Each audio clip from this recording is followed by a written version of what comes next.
What is up, Friday Nighters? Welcome back to another episode of Just Another Friday Night. I'm one of your two hosts, CM Chuck, and across from me, the man who I would rather do this show with no one else. Double A, Adam, and Tim Adam. Hey, what's up, everyone? Good Friday. Happy Good Friday. Double A, it's been a minute, right? 2 weeks. I apologize for not putting any posts up regarding the hiatus. It was, we had Easter happening. We celebrated some ratty wins.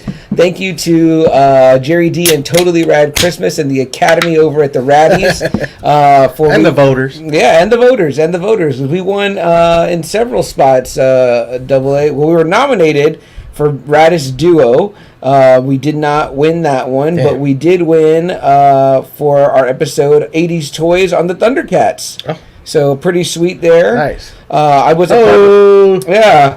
a part of a few ensembles. One about wrestling, 80s wrestling, and one about Batman, 89 Batman. So those were some great wins. And then I also won for talking about Pizza Hut in the 80s, which was pretty cool. So 4 big ratties coming home for our shelf.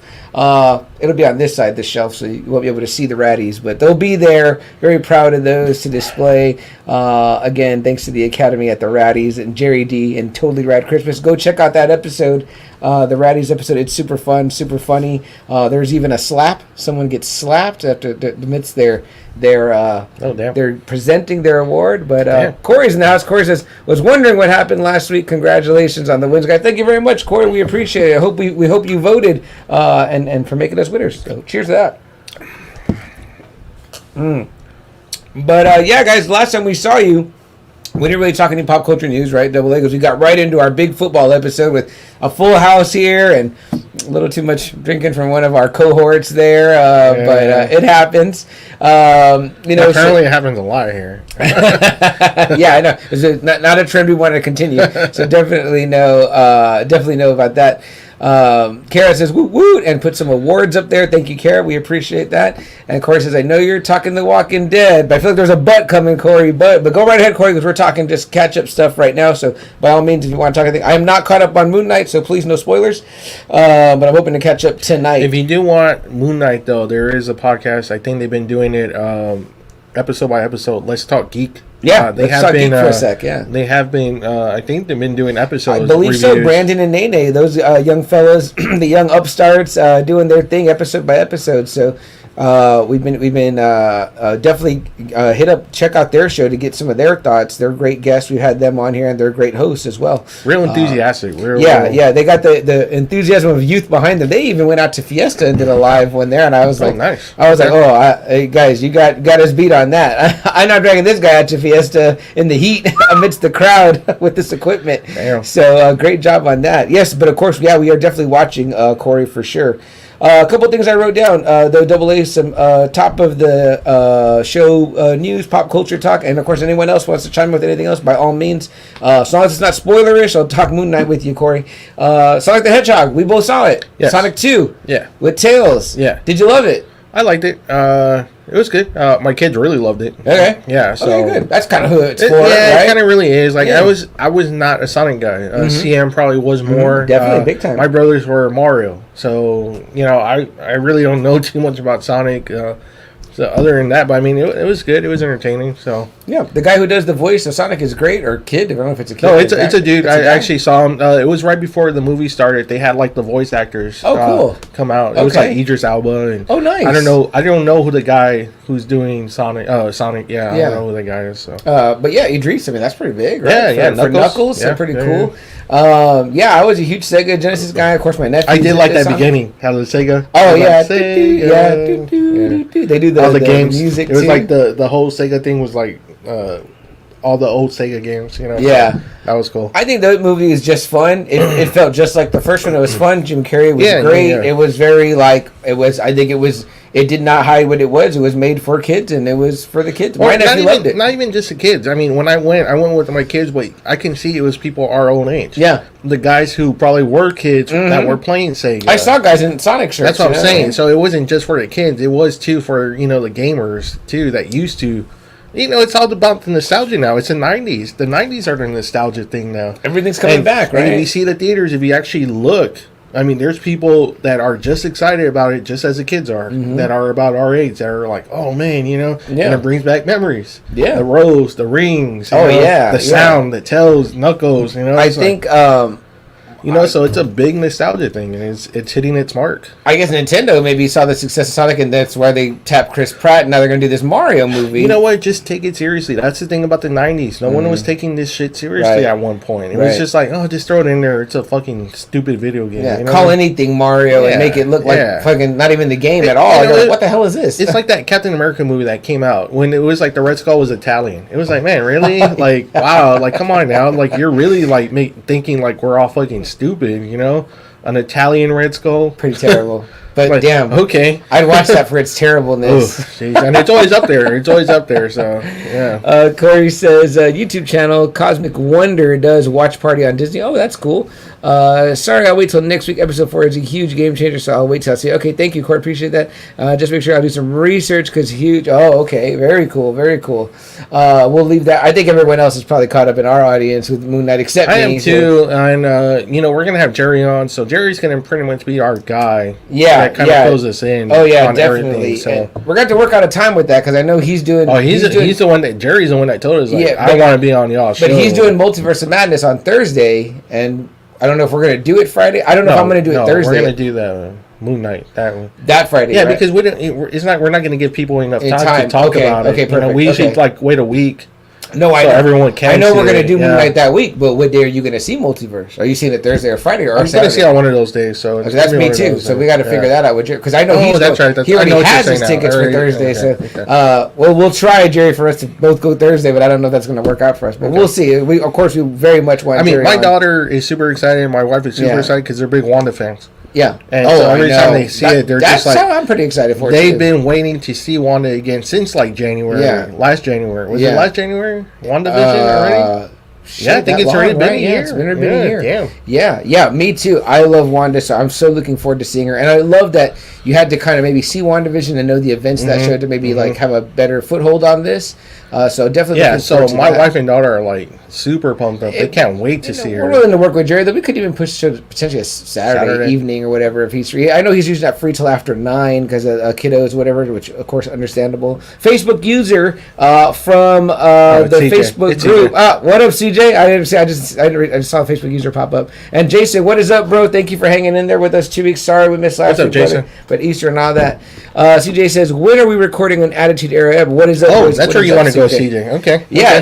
I think CJ wants to do wrestling, but CJ, I had you in mind for a couple of other things, actually, because I think you're still watching The Walking Dead. Am I correct? I know we talked briefly about that. You're hanging in there. So you would have been great for this one, but I don't know if I want you in wrestling. I might want CJ for... I thought CJ was our wrestling guy.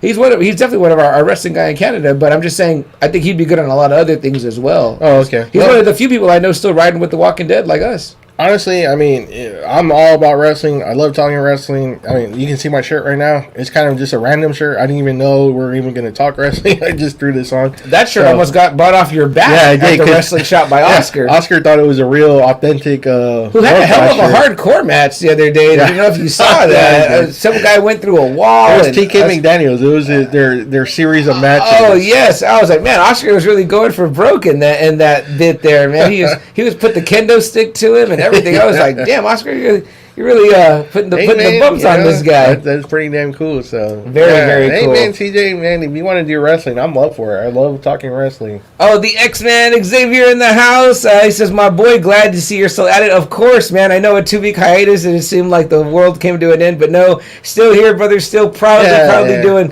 just another Friday night. It's not going anywhere, man. I hope you're doing well, X, with fatherhood. I know you're kicking ass at that, man, and glad to see you here on the show, brother. CJ says, I'm down for whatever, and yes, I'll still be hanging on for The Walking Dead. Great. Yeah, because CJ was on our Batman episode and on the 80s wrestling episode, so he's definitely got a wealth of knowledge. the wrestling episode I kind of dream of doing is, again, where we've got you, Joe, Albert, probably CJ, because there's the AEW WWE thing that is a conversation that people have. Yeah, it's funny. And yeah, I know we have our own opinions on that. It's funny because actually, it's funny. I don't know if you guys have really kept up, but Tony Khan is really letting a lot of those guys from the first year go. Yeah, have you noticed that? That's interesting. And it's kind of like mix of Ring of Honor WWE guys that he has on AEW now, that are main eventing. It's funny. He's like, yeah, you guys can go. Joey Janela's gone.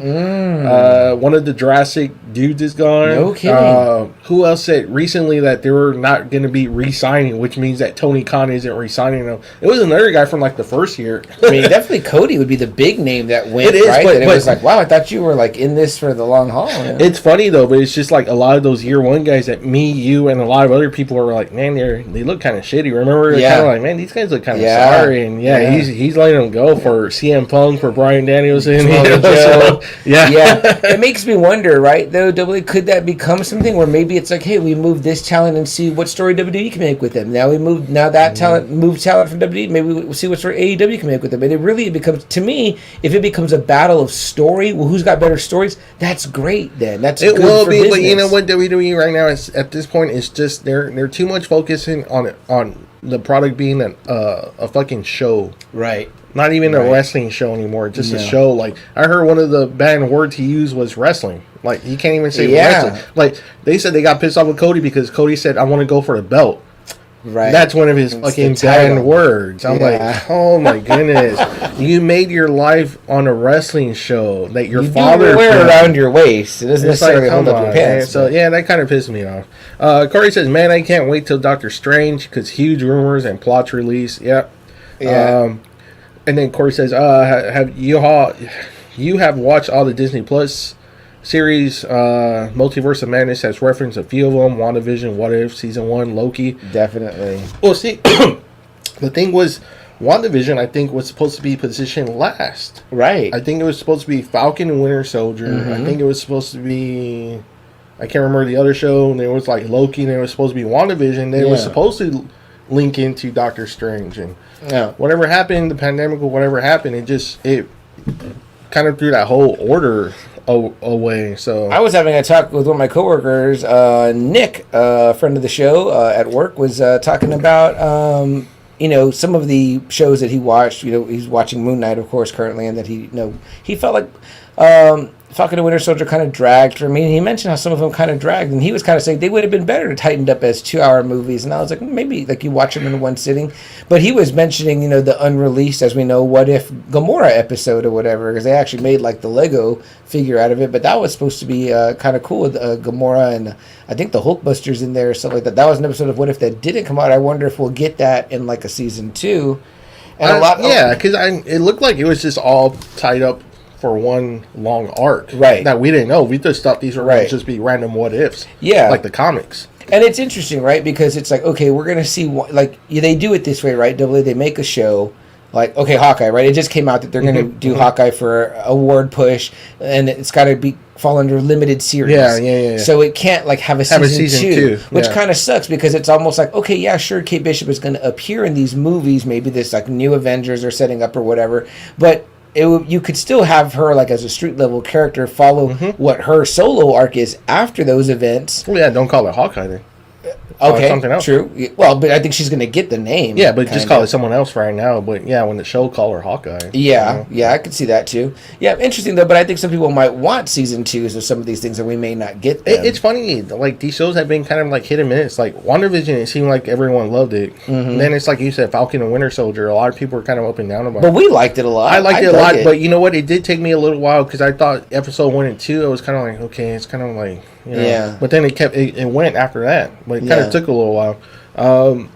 Loki, I think people loved it. I think that what was it, the beginning that people were bitching about, or the middle? Episode 3 or 4, there's that one episode on the train. Okay, the middle part that people were kind of bitching about. And that makes me think, were these shows kind of designed to give Disney Plus more content? Because if you put Marvel content on Disney Plus and split it or Star Wars and put it at strategic points throughout the year, we're gonna be watching Disney Plus. Look, me and you loved it.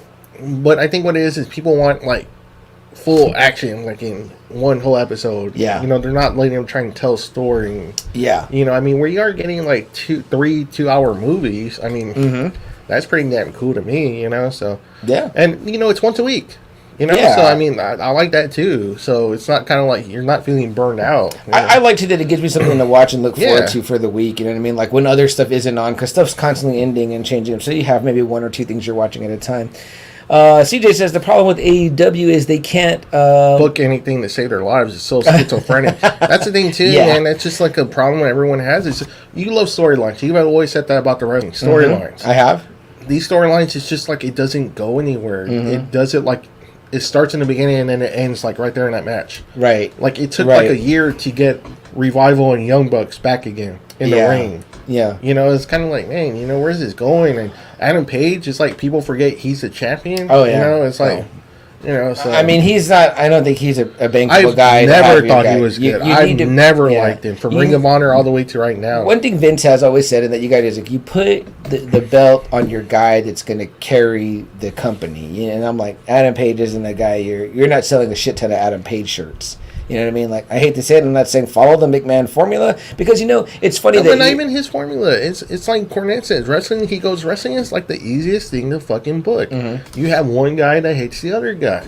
Just put a story between those two. Yeah. He goes, it's not rocket science. Like he's always saying, it's fucking wrestling. You so, just got to make the people believe. You want them to be invested in these fucking people. Right. You know? It's so funny because we talk so much about the 80s and 90s, how it's like we would be looking forward not just to the main event and who was fighting for the belt, but we would be looking forward to that Intercontinental match, that tag rivalry. Just today, Roxanne sends me a picture, and she's like, who are these two guys? And it's a picture of Marty Jannetty and Shawn Michaels as the Rockers. Nice. It was a part of some meme or whatever, but I guess she didn't get the meme because she didn't know who they were, so I told her. And I was just thinking to myself, I said, I used to look forward to seeing what was happening with the Rockers next. And when that Marty Shawn storyline erupted and they split, I remember being like, oh man, like that sucks. I can't wait to see what happens with that next. Although there was still more show for me to watch in the Intercontinental. Who's going on in that circle? Like, oh yeah, this fucking feud. Oh yeah, this one. This feud. There were several things going on that you looked forward to in that, you know, show. It wasn't just the main event only, or you're just like sitting through the show to get to the end. Yeah, it's like you said, like the Attitude Era.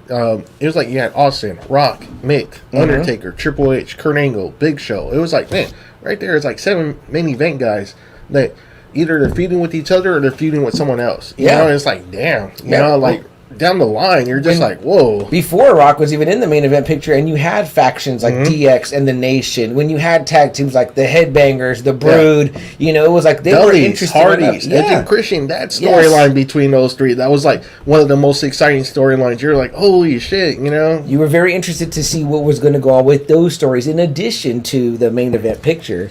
Rizzo says, can't hear y'all. Okay, what is up, Rizzo? Appreciate you being here, brother. I want to say a huge thank you to Rizzo. I entered one of an auction, not of his, but of someone else's or whatever, and Rizzo won, and he was so nice to send me the wares of the victory. We both were competing head-to-head. That was very nice of you. Thank you, Rizzo, for that wonderful figure. I did not bring it with me to show, but it's a cool Poison Ivy. She's got her hair done up like a bombshell. Yeah. So she's got like stockings on and stuff like that. So always saying one of the better villains of Batman. Yeah, Chris tells me he's like just so you know the clothes don't come off on the figure, and I was like, oh damn it. So thank you, Riz. Says having a great show. Appreciate that. Corey says Moon Knight is going to open up Werewolf by Night. And now talks of the Midnight Suns. Oh, interesting. Jason says, what is going on this weekend? Jason, I don't know. I haven't heard any news. Is anyone coming Traders Village wise? I haven't heard. I know they were getting some people out there, but the Asian dude who from the Revenge of the Nerds, was he also one of the Ninja Turtles? Yeah, he was the voice of Leonardo. They said at Andy's treasure chest seems to be getting a lot of bookings in that sense, and of course they had the gal from Encanto a few weeks back, and or is that months back now? Might have been a month ago. But yeah, they seem to be booking a lot of interesting people. Other than that, there's no shows or anything like that this weekend. Although I believe we are entering what they call convention season soon, as the summer months tend to pick up and have a lot of that stuff. But I haven't heard of anything. We're not going to anything in particular that that would be. There is the Polk Tea Festival. If any of you guys do the strawberry thing, it's this weekend. Which feels weird to me because that always usually I think comes first, then Fiesta. That's the thing. Like Fiesta is like all fucked up. Yeah. It was already over. It was like over before like April even really got off. So a couple other things, Double A, just want to get your thoughts on. Let's talk about this. Ezra Miller, obviously in the news again. Punch somebody or something like that. I didn't read it. I just saw that he was arrested again. I was like, okay, great. So let's just. We're never going to see fucking Michael Keaton, right? We want to see Michael Keaton as fucking Batman. We don't even care about this guy as Flash. It's just that he's fucking Flash. They want to get Grant Gustin from the show. Great, get fucking whoever. I don't care if I can bring back the old guy that was the other Flash. It's like you could call him Wally West, the one who played the Flash in the '90s. Yeah, get that guy. Give him the fucking helmet, the Chili Bowl helmet. Yeah, fucking whatever. Just edit him out like they did Kevin Spacey in that one movie where they used fucking what's his name? Do that, and let's get this Michael Keaton Batman Flashpoint movie rolling. He's gonna be so fucking old by the time we see him. Dude, so again, shout out to Nick from work, who was giving me like some insight. Right, he was like, "Hey, I know. Have you heard about Flashpoint?" And I'm like, "Yeah, of course. You know, it's kind of like where you're gauging someone's." I was like, "You know, I have a whole podcast about this shit, right?" But he was like, "You know, I heard there's supposed to be two Batman in this Flashpoint movie. It's supposed to be Ben Affleck and Michael Keaton, right?" And I said, "Yeah, that's what I heard." He goes, "Man, but he goes, what if they're messing with us, and what if it's Jeffrey Dean Morgan as the Thomas Wayne, with the red?"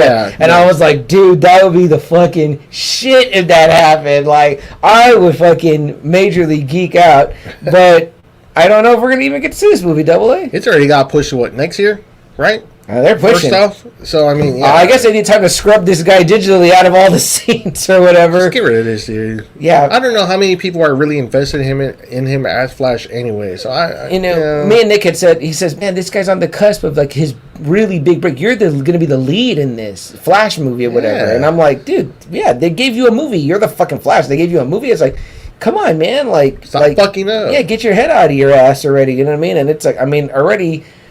The distancing is there, so I don't know that we're going to get to see this fucking movie. But Facebook user, I'm pretty sure that's Jerry D, because he's the only guy that says, "What's up, dudes? What's up, Jerry D?" He says, "Flashpoint Batman would be dope." Jerry D, you missed the beginning of the show. We thanked you so very much in the Academy at Totally Rad Christmas and the Raddies for our win together for our Thundercats episode on 80s toy, and then for my other win with Art for talking Pizza Hut in the 80s, a delicious episode, and then my two that I got as part of Ensemble Cast with CJ and Joe talking Batman, and then of course with CJ and Manny talking wrestling. Of course, Manny also on the Batman one as well, but a great fun time. Nice to come home with an armful of Raddies. Part of the reason we missed last week, not just Easter. CM Chuck celebrating a little too much his Ratty wins. Oh, he wasn't alone. At the Just Another Friday Night after party. It's kind of like the Vanity Fair party after the Oscars, but we're hosting that now. Yeah. Jerry said there's a great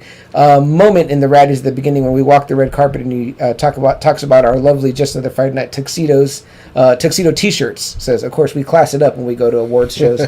So yes, we definitely got to get to work on some images of the tuxedo T-shirts for sure. But yes, Jerry, we appreciate you being here, brother. We know you might not be able to stick around because you're always recording 20 things and you're a dad. So if you got a balance, brother, by all means, we appreciate you just popping on in. Of course, says, sorry if I have delayed replies doing laundry, but reference to What If Season 2 later this year. Supposedly, Gamora episode will be the first. Okay, cool. But apparently, they're going to be telling the story. Okay, that's fine. I wouldn't mind if they were just solos, standalones. You know what I mean? That's what I thought. I was hoping for that, honestly. Yeah, it doesn't need to tie in really for me. Yeah. I like that's what I always enjoyed about the What Ifs. It was just one issue of that story, and that was it. You know, and what a great job of storytelling, right? Yeah. Where you got a lot of story in that little thing there. Yeah, so I had always enjoyed that. You know. Okay. Go ahead.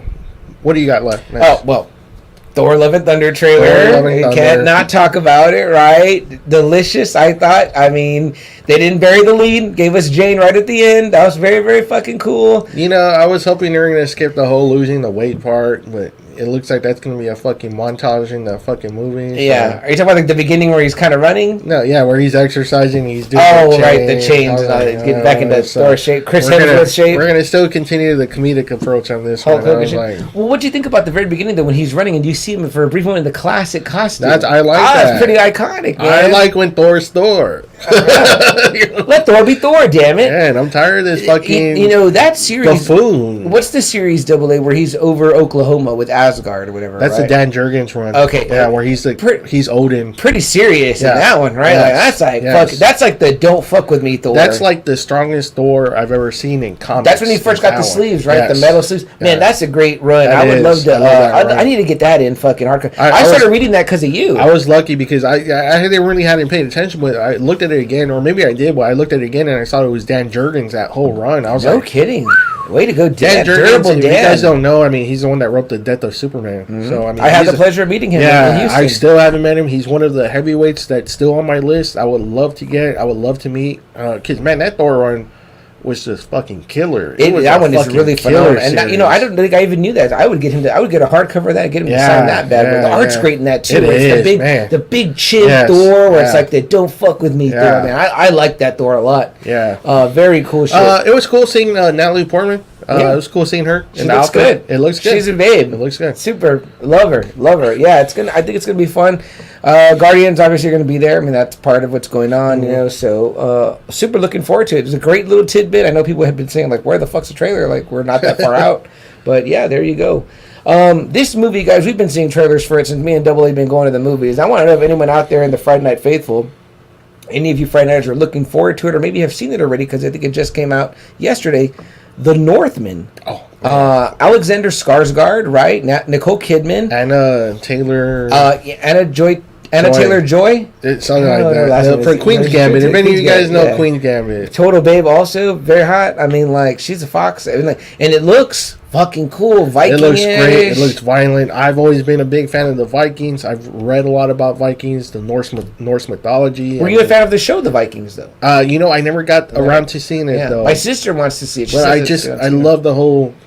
I mean, they were feared. Mm-hmm. The Vikings were feared. They were the only ones who really knew how to go by the seas. Speaking of Thor, right? We go right from Thor to this, right? But I mean, they were the only ones that knew how to sell the seas. They would go to England, pillage, and leave, and they didn't know how to fucking get there. They were like the best sailors in the world. They even assumed that they might have discovered America first. No shit. So I mean, it's a cool story. It looks cool. It looks dark. Very much just so. looks very It kind of has we haven't had a movie like a Braveheart or a Gladiator in a while. 300, man. We're 300. Yeah, fuel testosterone movie. I want that. It doesn't have to have a great story if it's got some great fucking action. I love Alexander Skarsgård from True Blood, where his name is actually Eric Northman in that one, and he actually is of like Viking descent in that True Blood show from HBO back in the day, vampires. So I was like, man, at first I was like, is this a prequel or something? And I was like, but either way, it looks fucking really cool. We both want to see it. We have not seen it yet. So it just came out today. Yeah. So if anyone's got any, thoughts on it or has seen it already, let us know your review. Moon Knight, we've already chatted about.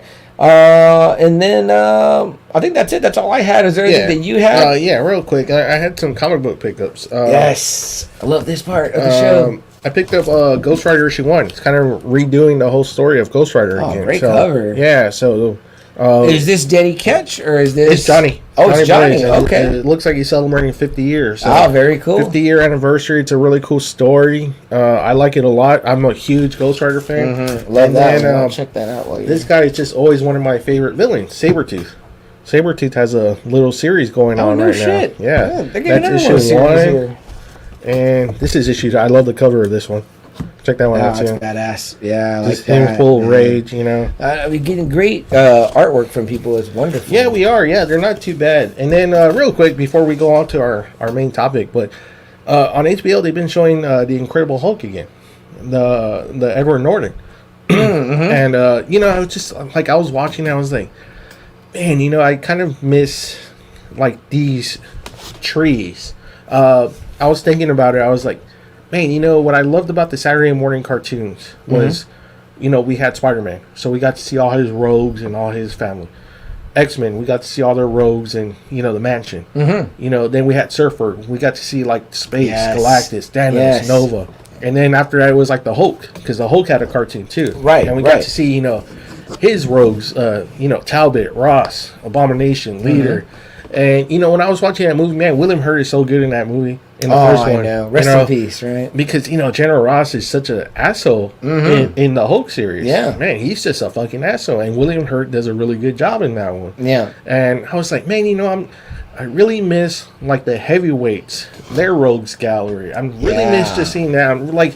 Like even with Thor, like, I'm kind of tired of seeing the Guardians. Like, I'm just still not a fan of the Guardians. They do a good job and everything, but man, I'm just not a big fan of the fucking Guardians. So you want Thor with Frost Giants, Thor with Loki. Yeah, like Thor all that. But I'm like, man, I'm kind of ready. I wouldn't care if even they do like a series. Bring someone like, Daredevil again. Get like Bullseye. Get Typhoid Marion. The Hand, Elektra. I know they already had that on Netflix, but the MCU and get.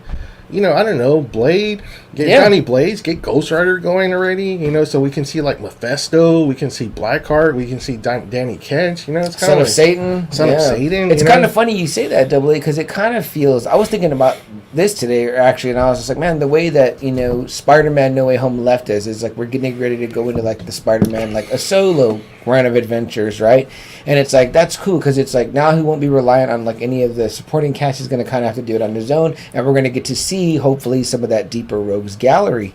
So it's like, we've not had Hobgoblin, we've not had Kraven. I know that's why I like with the cartoon. It was kind of like, because we got to see those guys regularly. Right, and you're like, who's going to be this week type of thing, whatever, and that like could even be the cartoons, like, even though they own, like, Fantastic Four and X-Men, damn well they're not even going to try to do like a cartoon, like a real serious cartoon like they used to. Right. I was like, I miss those like heavyweight characters. I love the Moon Knight, but it's like Moon Knight's like not even on our radar. Loki is cool, but it's kind of like it's just Loki. Falcon and Winter Soldier, man, we're not big fans of Bucky or Falcon. It's kind of like it's cool, but it's kind of like.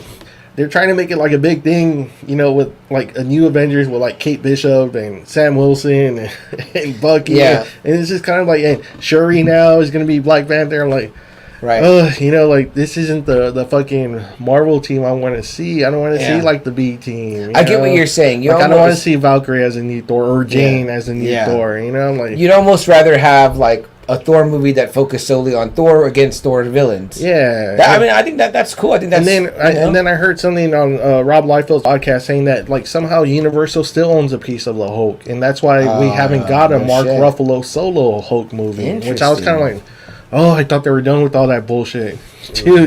Like.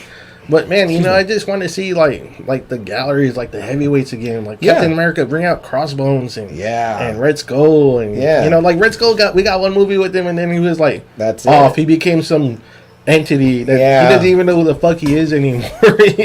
I mean, you're wasting Red Skull for that. I think there's a world, definitely Double A, where eventually these movies. I mean, I hate to use the word reboot, but I think down they're the going line, to have to because it's like kind of like you already said goodbye to Chris Evans. You already said goodbye to Robert Downey. So somewhere along the way, maybe 10 years from now, you're going to have to redo these characters. Double A, would you be up for a Wolverine solo movie with just focus on Wolverine, or solo series of movies that just focus on his rogues gallery? I'm talking Sabretooth, Cyber, Omega Red, Lady Deathstrike. He has a good gallery. And it doesn't tie in anything else. It's just about him and his rogues. I would love that, man. I'd be badass. Really fucking love that. I mean, number one, the Department H and the Weapon X story and its solo stuff is so strong. It's like if you follow it, and you can do just the Barry Windsor Smith arc, maybe the first season. Yeah.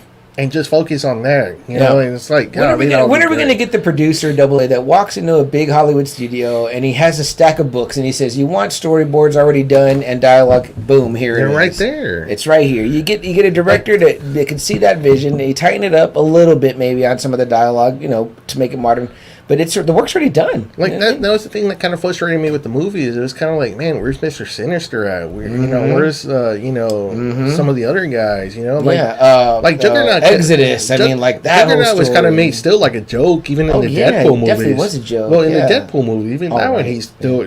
Juggernaut's a fucking dangerous. But he looked badass though. He looked badass, but he's a dangerous fucking guy where it takes the whole team to beat him. Kane Marco, and especially when he's like, "I'm gonna rip you in half." Well, I was like, "This shit's pretty badass." I was like, and in my mind, right in that vision, I thought about Ultimate Hulk, Ultimate Wolverine story where Hulk just pulls Wolverine in two. You know what I mean? Like, but it's like again, like I was watching a Hulk movie and I was like, man, I miss Betty. I miss Doc Samson. I know miss Betty's such a key Abomination. part. Yeah. Yeah, I actually thought that the Leader, yes, Leader.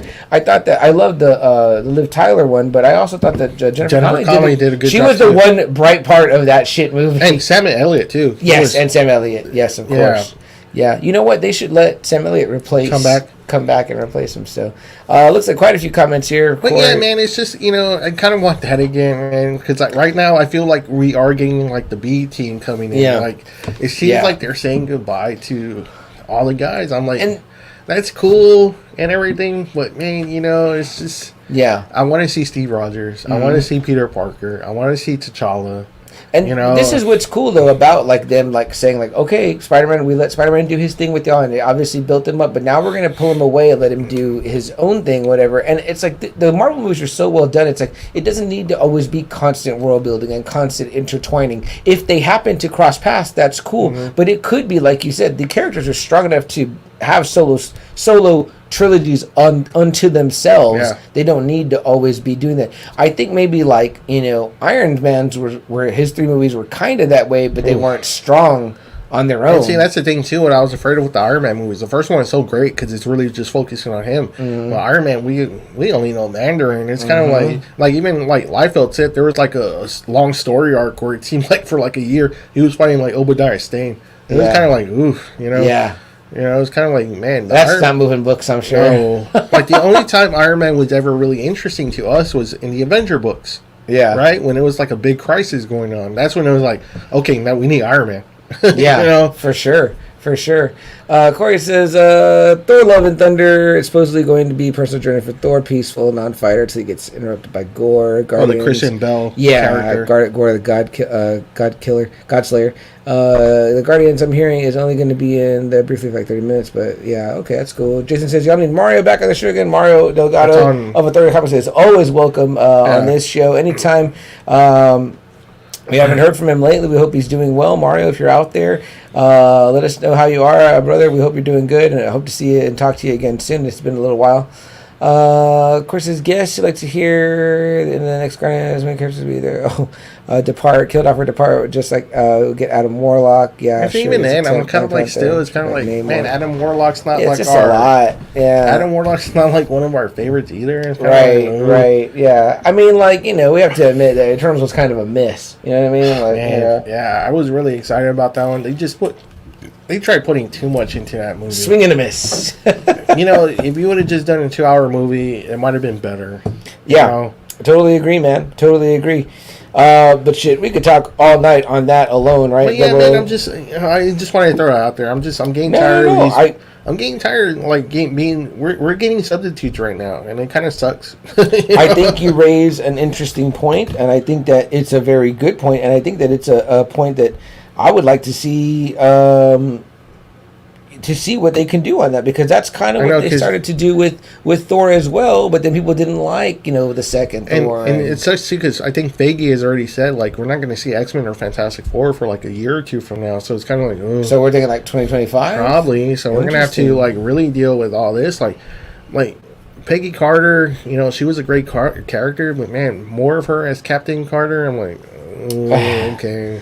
And that's, I think, that becomes the problem, right? Is it's like, okay, well, we have to keep you engaged with something going on. We can't have it be nothing, so then we get what we get, which is that, I mean, we're like, all right. I mean, are you going to kind of turn people off after a while, or are you going to keep the fandom? Because, I mean, what brought us here was because it was Captain America, because it was Thor, because it was Iron Man, because it was Hawkeye, right? Black Widow, right? Not substitutes. We didn't start off with Kate Bishop. We didn't start off with Sam Wilson, right? I mean, I would love to say, like, if you did a poll of Marvel fans, it's like, what shows are you going to want? Like, man, I would have liked to have seen them go up against King, but now I got a feeling that we're going to have these guys go up against King. Yeah. It's kind of like... Yeah, seems like a mismatch, actually, on their part. Right? So, you need the other ones there. Of course, some other good comments here. So many characters that they can play with. Yeah, but of course, Feige has a plan. He always has a plan. That's what makes Marvel so much better than DC. It's like Liefeld said. It's like The Rock goes up to DC. I want to play Black Adam. Okay. Right. There you go. Like Feige, we all know Feige has a layout. Yeah. He already knows where you're going to go with these movies. You know, he already has the movie set up, and he already has a storyline where he wants to go. But it's interesting, though, right, Double A? Because that's potentially how DC could get their name back in the game, is by less is more. Okay? You know, like... But you know what? He is right. As much as I love Black Adam, he was saying who was actually demanding a Black Adam film. Right. Who is out there that was demanding one? Yeah. We want Nightwing, right? We want to see fucking Nightwing already. Yeah, I would love to see that, for sure. Green Lantern. I'm ready for a fucking Green Lantern. Just a different Bat family story, maybe, than, another Batman. There's that great meme, right, where it's like, it's Harry, Ron, and Hermione when McGonagall is saying, why is anytime there's trouble, it's always you three, but over their heads is the Batman symbol, the Superman symbol, and then the Spider-Man symbol. Oh, damn. And it's and I think they changed her word from trouble to reboot. How come anytime there's a reboot, it's you three? It's like, okay, we know that these are your guaranteed moneymakers, but and they are, and I don't blame them for doing it. Batman is still a huge moneymaker. Spider-Man, yeah, sure. I mean, this last Spider-Man is the biggest Spider-Man out of all the fucking 8 films, or 9 if you want to include. Think about there's that many Spider-Man. If you want to include the multiverse, it's 9. Right. The Miles one. The Miles one, yeah. Spider-Verse, Into the Spider-Verse. And this last one was the biggest one. Yeah. I mean, it's all there, man. I mean, like, it's hard, I guess, to get away from who your moneymaker is, but, Well, I mean, they pretty much just gave up on Superman, even though he had that Man of Steel made like 700, 800 million. I mean, they gave up on him just on that. I'm like, you can't expect someone that you haven't used in so long to be $1 billion maker. It was like, really? You consider that a disappointment? How about when you bring out part 2? Yeah. Maybe that would have crossed the $1 billion. Right. I feel like they've had so many mistakes now there at DC, but they've heard how it could be done right. I'm like, why don't you just bring that movie in now? Fucking, you could have a movie where Superman just slugs it out with Darkseid for 30 minutes, and people will be like, that's going to happen? I'll fucking sign up for that. Let's go do that. We've gone on and on about Superman's rogue gallery. He has a good rogues gallery that you can do. You already brought in Zod. You can bring in Parasite. You can bring in Brainiac. You can bring in Mr. Mixoplex. Mongol. Doomsday. You already fucked up Doomsday. Yeah. What's the other guy? Fuck, I always forget about his name. There's Metallo. You got the Fourth World. The New Gods. I mean, the Elite. That team, the Elite. Oh, the Elite. Have him go against him. That was a great storyline. For him. Bizarro. You really do a good Bizarro movie. Bizarro. Yeah, I'm telling you. I think that Superman and Lois show is doing great things, man. I really love it. Yeah, right. It's always the TV shows, but they never want to take a stab at him because they're so pussy afraid of. Oh well, Superman needs to make $1 billion. It just seems a lot of guys fumbling the ball. To Jason's question here says, "Are we ready for football season?" Always, I think, right? We had a football episode. I think you were missing from that episode, Jason. Actually, 2 weeks ago. Were you ready for some football? Yeah, totally. But shit, Double A, what do you think? You ready to get into this one? Yeah. All right. So we said it at the beginning, and it's kind of been said throughout. And if my T-shirt is any indication, then you know that tonight we're going back to one of our favorite topics. We haven't talked about this, I think, since season 3, Double A. Yeah, or the Negan origin story. The Negan origin story, which was the season 10 finale. Yeah. But this is, again, how long this show is spread out. And we do shows once a week, and with 25 episodes, we call that a season. But I think season 3, we had pretty much did like almost a summary of, or our episode 3. It was kind of like 10. Of like almost 10 seasons. Yeah. So 2 weeks ago, what finished was The Walking Dead's final season, part 2. So they released this season in 3, or they're releasing it in 3 parts. Part 3 is not out yet. So we've already gotten season 11, part 1, and season 11, part 2 just finished 2 weeks ago. So, The Walking Dead, guys, we love it. It's not our first time talking about The Walking Dead, because we had the Negan episode, and we had one before. That's our third time. Yeah, 2 or third time. Yeah, and when this season completes, season 11, sorry, I see the yellow light, like it's picking up. Oh, okay. I don't know if it's picking up a little bit. Well, no one's really saying anything, so. Yeah, it's weird. So, I don't know. Sorry. Let us know if we have some sound issues, guys. Give us a heads up there. But, so, they're in their final season, right? When the show completes, the series completes, I'm sure that we'll have a nice episode, sending it off. Of all the Walking Dead incarnations that are out there, this is by still far one of our favorite. Yeah, this is still our favorite. Absolutely.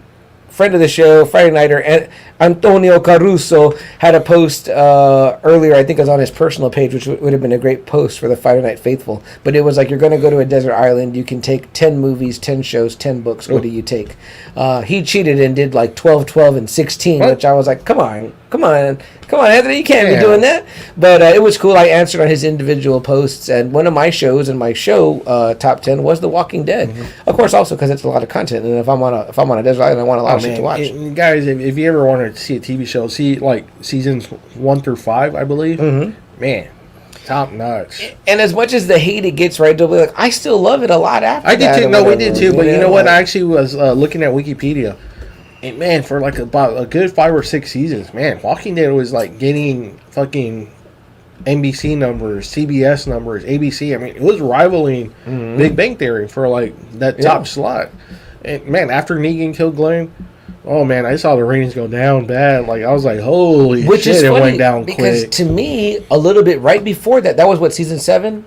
A little bit right, somewhere around there. I can't remember. A little bit before that, I felt that the show had kind of slowed down. And when Negan came out, I was like, I'm fully back in. But it was something this about bad guy. It was something about Glenn, though, man. That man, people just turned it off. Which like, again, to me, I was a fan of Glenn. I love Glenn. Glenn is great. You know what I mean? You know, I think there was a poll the other day, like if somebody could come back, who would it be? Like Glenn, Shane, someone, so and so. I was like, yeah, I would pick Glenn out of that group. You know what I mean? Or Carl. You know what I mean? I was like, Glenn's a great guy, whatever. But I was like, I'm not like the biggest Glenn. I'm not gonna go buy a Glenn Ree shirt. You know what I mean? I was like, when Negan fucking bashed his brains, I was like, this is progressing the story along quite dramatically. Because you know what?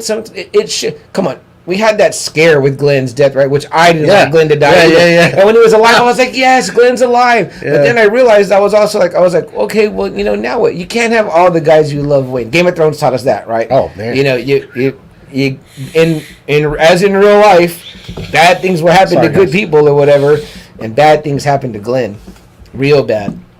Yeah, but man, it was a drastic drop. Man, if you guys like go on Wikipedia, man, the ratings are huge, and then after that episode, it just goes down quick. I was like, wow. Although like, I have so many people just turned on this show. Yeah, I was like, holy shit. I have heard though too that even though its ratings consistently drop, it's still consistent like in the top 3 because a lot of shows don't get good ratings like it does. And then AMC, it's gonna, you don't need that big of a rating. Right. It was a bonus that they were getting that high, but AMC, like Breaking Bad was hardly cracking over to 2 mil. And that's supposed to be like the best TV show of this century.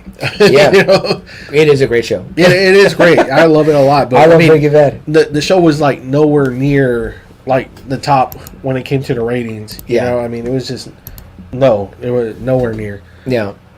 But we stuck with it. We like it. There's still some really great stuff, especially like I said when Angela King came on board. She kind of got rid of Scott Gimple's bullshit. As our friend of the show Jack would say, simple Gimple, as he likes to call man, because his episodes were just filled with points of views. It was one episode, and then it would be like 6 episodes from every fucking character's point of view. Yeah, and he was doing that shit, and you always knew that at the end of the season, someone was gonna die. That was like his formula. Right. Points of view, and something shocking at the end. Yeah. And I was like, man, I think that's kind of drove off more people. And apparently, I think he's a big part of Fear the Walking Dead. He is. I'm like, which we never got into that show. I never got. As I said in our write-up, we never got into the world beyond. I watched the first season of Fear the Walking Dead, and I was like, I'm not into this. Yeah, I'm not into. And I checked out. So I know that some characters have crossed over. Probably to try to help that show, but I don't know. Either way, we're riding with the main one here, and we got season 11. We're in the last one now. They're smart enough to know. Now, should we just clear the air right away, that we know that there's going to be shows that are going to come after? They've already said it, which is kind of a spoiler. I guess. I don't know exactly where they're going to put it. Mm-hmm. One of them is going to be Daryl and Carol. I don't know if it's supposed to be after this show. I don't know if it's supposed to be in between a season. Be in between, and then it's going to be one which I think is weird. It's Negan and Maggie. Negan and Maggie. Isle of the Dead. They were calling it. They gave it a title already. They haven't given the Daryl Carol one yet, and they announced that first. Yeah. But Isle of the Dead with Maggie and Negan, especially with kind of the interesting things we saw happen this season or whatever. So you're kind of like, oh, Negan is in a much different situation by the end of this season, where you're like, is that going to play into this new show or not or whatever? And especially he's in a much different situation with him and Maggie. So, spoiler alerts on that. Sorry, I hope that If if you're not listening, I hope I think you'll catch up sis before you catch up to this episode. But I'll tell you at home, don't listen because she's just got caught up to the very first episode of this season, season 11. Which when we left season 10, of course they gave us those solo episodes, but we had some of our characters on our way. Eugene's trying to find a love he met over the radio. Your favorite character, Man, Eugene. Oh man, one fucking character that just keeps surviving is that fucking like idiot. A cockroach. And now they're giving him like women. They're giving him women to sleep with. He's had 2 hot women this season. I'm like, are you fucking kidding me? I was like, oh wow, way to like, go, way to go, Eugene. This is a guy that was like jerking off to Abraham and Rosita, behind a bookshelf. Who, to his credit, I love him on Talking Dead. He's one of the best on there. McDermott, Justin McDermott, is that his name? Josh McDermott. Yeah, fucking fantastic, man. It's just like, man, this fucking guy, this sorry character, I can't stand Eugene, and I think he's gonna make it all the way to the end. I don't think he's gonna fucking die. I agree with you. I don't think that he's going anywhere. Yeah, so they're entering a commonwealth. It's a population of 50,000 with a city that looks like it's like right now. They have ice cream. They have money. Ice cream. Records. Politics. Clean clothes. Electricity. Fucking no sweat. Doctors. Hospitals. People look like they bathe daily. It's like, what the fuck is going on here? Yeah, man. It's a fully functioning city. And it's like, wow. Now, Double A, let's go back a little bit. But do you remember when... I can't remember her character's name right now. You will. But Pollyanna McIntosh, who eventually airlifts Rick off. Oh, yeah. I forget her name in the show, whatever. It was like the Garbage Pail Woman. Pail Woman, yeah, for sure. Yeah. But does she get picked up by them? See, that's the thing. I thought it was going to be, but then she says he's a bee. So I don't know if they put the bee somewhere else. I think their logo is different. Was it different? I thought it was like 3 circles. That's not the Commonwealth, is it? Oh, no. But I could be wrong. But... Sorry, guys. No, but yeah, so because everyone's always saying that too, like, well, is Daryl going to come back? I mean, is Rick going to come back? Is Rick going to come back? And I'm like, I know we'd like Rick to come back too. We'd like to see that movie. It was supposed to come out in movies that was announced like 4 years ago or something already. And him and Michonne are 2 of my favorite characters, Rick and Michonne, and I'm just like, well, obviously I want to see the end of their story. Terrible parents. They've been their kids for some time. Like seriously, now. Like you're an actor, you don't think like, hey man, what about you don't care enough about the characters, like. Right. All of a sudden, the 2 parents leave, and not only that, but wow. What did they leave for? What are they doing now? Michonne is, or I don't know. I think Michonne. I guess they told her she was gonna have a bigger MCU role or whatever. But I mean, she's looking for Rick. But I mean, like but I was bigger role with Okoye. I mean, like okay, like you were cool in the voicing of the. Maybe the game got to her head. Oh, shit, I don't know. Well, I was like, watch out! Here comes a Spider-Man on that. So. That's just dumb. I mean, I think when you put so much, blood, sweat to a character. Yeah, this is a hot show. You're going to be guaranteed, you're a main character by default, but you are a main character. Yeah. I mean, it's like, man, it just makes the characters look shitty, Yeah. All right, so Double A, what really happens at the start of this season, I think, is that we get that group: Eugene, Ezekiel, Princess, and that other gal. I forget her. Oh man, the lawyer. She's the lawyer now. Shit, I forget what her name is, but I have it. There's like 4 of them, right? There's so many characters that I have to like keep up sometimes with the damn looking at the thing here.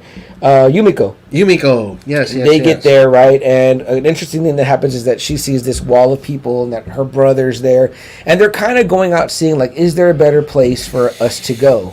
Well, Eugene's meeting the gal, but then they're thinking like, oh, could this be a good place? These guys have armor on, they've got nice guns. They look like they can, maybe be potential allies.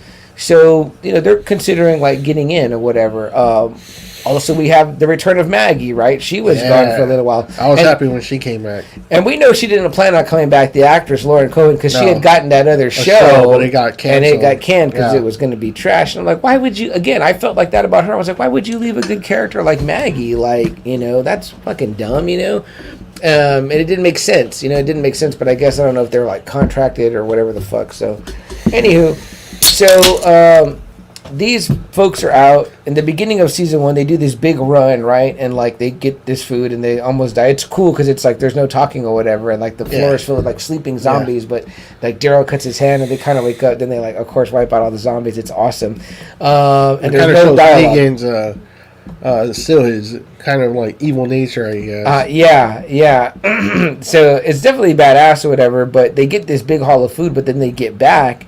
And you like have them, drop it off, and Gabriel's like, they're like, how long? He's like, 1 week, and they're like, what, 1 week? He's like, 1 week, and everybody will be starving or whatever. And they're like, but after this big haul, he's like, yeah, but people have been hungry. There hasn't been nothing. Like, it was like MREs and all this shit. He's like, but we're gonna distribute all this, and it's like we're gonna be out, So they're like, that's when. Since Maggie got back and she's already seen Negan a couple of times, she's like, I know where we can go get food. It's my old place where I was at, where she got driven out of by this other group, right? That was small, we find out, because she's like, one of them attacked 4 of us and it was just one. And she's like, why were they solo? Well, because there's not that many of them or whatever, but they're well trained. Yeah, they're well trained. They're good fighters, and she's got a couple of people with her or whatever, right? So basically, they want Negan to lead them back to where that place is. I don't know how he knows it. He found some type of shortcut or something like that through some tunnels. Yes. And so they're going on that train. And this is, again, season 11, part 1. So even for us, this is a while back. So I got to use Wiki to kind of remember. But I did watch that first episode. And the whole time, Negan's being a nice guy, oddly enough. Like, trying to give him warnings, heads up, let's bunker down, blah, blah, blah. And everyone's just shitting on him. Pretty much because he keeps saying that he wants to go back. And they're kind of like this... Like, you kind of knew what kind of mission this was going to be. It was going to be, we have to get food or we're all going to fucking die. And when he, like, his thing is like, forget it, let's just go back. There's too many zombies, there's not enough us. And it's pissing Maggie off even more, because she still hates him. Yeah. But and Daryl just doesn't trust him. I mean, man, he did a lot of bad shit to Daryl. But remember, guys, this is at the time where after Carol has utilized Negan, who destroyed the Whisperers or whatever. He killed Alpha. Negan killed Alpha. But again, these guys have seen Negan at his absolute worst. Yes. But again, Double A, how long is it? This is like 6 years in the future, right? Doesn't matter. Even you think Ted Bundy was around and his victims are still there? I'm gonna trust you. Agree, but I mean, even Judith trusts him. Yeah, because she doesn't know him the way they do. That's true. They saw this guy when he was the head of a dangerous faction. Now it had 3 communities on its knees. That's true. But people can change. Yeah, especially in this world, I think people can change. Yeah, but I'm just saying that these guys, Maggie, Daryl, Carol, I've seen him at his absolute worst. Okay. Let's fast forward because I want to get to we're talking mainly part 2, whatever. So if you fast forward through part 1, we get introduced to this new group, the new enemies, right? The Reapers. The Reapers. They're led by Pope or whatever, right? And we find out that Daryl's long lost love from season 10 rolls with them. She rolls with them big time, and they're like ex-military. Yes, they trained. They're very well trained. There's not that many of them. There's not, but they're able. One of them is able to take out several, especially Maggie's like so-called good people that came from Meridian, which ended up being fucking shit because none of them lived, so they all got fucking smoked. But and at the end of part 1, they basically, Daryl gets, into their group. He infiltrates or whatever. He lies and says he's alone, this and that or whatever. And they're like, well, we want to find those people or whatever that you were with or whatever. So he's got to do all this shit to kind of earn their favor or whatever. But eventually he gets close enough. And spoiler alert if you've not seen season 11, part 1, but he kills Pope. Yeah. And at that time, Maggie and her group, they're trying to help, I think, get Daryl out. Yep. And they're in amongst a group of walkers, and they fire like these missiles at them. Like they have like this missile rig or whatever. Yeah. They got Meridian pretty well armed, so they still haven't got the food yet. And they fire this into the crowd where Maggie and everybody is, and that's when it's what's her name is rolling with them too, Alpha's daughter or whatever. She's in that group. Because there's always like a little handful of people you care about amongst a handful of people you don't care about. It's almost like the Star Trek away team, right? You're like, let those red shirts get killed. They don't really give a fuck about them, you know what I mean? But I forget what Alpha's daughter's name is, but she's there too, which we kind of care about her, and I don't know if Aaron and them are pretty there. good. Yeah. And again, we've got the side story with the Commonwealth kind of going on. So when part 2 picks up, it's like we're kind of picking up with the Commonwealth stuff, right? We're following that story. They're getting integrated into the society. It's like a big screening process. Like they just keep asking question over question, after question after question. Pretty much like, where do you come from? What do you do? Yeah, kind of stuff like that. Where were you in your past life? Kind of shit like that. But we do meet the great character in the orange armor, the only one in orange armor of the Commonwealth troopers, Mercer. Who, did you know who Mercer is? I had to look him up because, in my opinion, Double A. Here's a fantasy casting for you. You know, I know that there was those talks years back. Again, shout out to Nick from work for this conversation, but about Green Lantern. You know, using the Jon Stewart one because he was like, I was a Hal Jordan guy, but the movie sucked. They should have gone with Jon Stewart because that would have been more what the younger audience knew. And he was like, remember, like Tyrese was attached. I think Tyrese would have been terrible at Jon Stewart. Terrible. You know, Common, I think, was wanting it too. I don't think Common would either. You know who I would love to see now? The two people I would love to see. That guy we like that plays from Watchmen, the show, who plays Dr. Candyman and Candyman. Yahya Mateen, Abdul Mateen II. He would be a great Jon Stewart, or our guy from this show, Mercer. He's fucking jacked. He's big. And you know who he is? He is also a star of Endgame. He's that fucking big guy. That's one of Thanos' guys. Okay. He's the body of him. Is that Corvus Glaive? Man, it might be him. I forget what Thanos' little crew's name is. You know, honestly, what I thought you were going to say, I thought you were going to say Bishop. If they ever catch a Bishop, he'd be a great Bishop. Bishop is fucking jacked. I'll take that guy as Bishop. I am a Mercer fan now. I like Mercer. Oh, he's fucking badass, dude. Badass dude, man. So I'm like, I want to see more from this motherfucker, man. He's got great delivery. His face is like do not. And he's fucking jacked. And he's super jacked. Yeah, he would be a real badass Green Lantern, especially from what you told me about Jon Stewart being an engineer and things like that. Yeah. So. But anywho, that's a fantasy casting for you right there in the midst. But yeah, so we get to meet this great character, Mercer. But go ahead, W. You're talking about the screening and stuff like that. Yeah, it's just like a really big process. They kind of want to know everything about what you do, if you're worth it, I guess, or not. Maybe like if Yumiko says she was a lawyer, that kind of like tings them. It's kind of like, oh, okay, a lawyer. That's good. You know, kind of what kind of trials you've already been put on the outside. Are you going to be a bad dude? Are you going to be a good dude? And then they put him kind of like in a prison, a little holding area, I guess, whatever, something, and kind of make them wait and sweat a little bit, and then they kind of process them again, It's a really long process. It kind of took like 2 episodes almost. Yeah, I think so. They're just there. It's kind of like a really long process, and then something happens. I don't know if Eugene really breaks or not, and he kind of tells them who they are, and they're kind of like, okay, they let them in. They let all 4 of them in, and man, they're just like I don't know what's the word when they first see Commonwealth, like. They're like amazed, like for sure. They're blown away by that. I mean, people. It's like CM said. People look clean. Yeah, people are eating. They're eating ice cream. I focused on that because I noticed they focus on it. Like, is that fucking ice cream? Like, yeah, I mean, it's stuff that you thought you never see again. It's people happy. It's people laughing. There's schools. There's buildings. Stores. Money. It's kind of like, whoa, what the hell? Where's this been? We've been outside like. Shitting in the fields. No shit, right? And trying to, get the water going over here and trying to grow vegetables and these fucking people have everything going. They have fucking power. They have machines going, and it's kind of like, wow.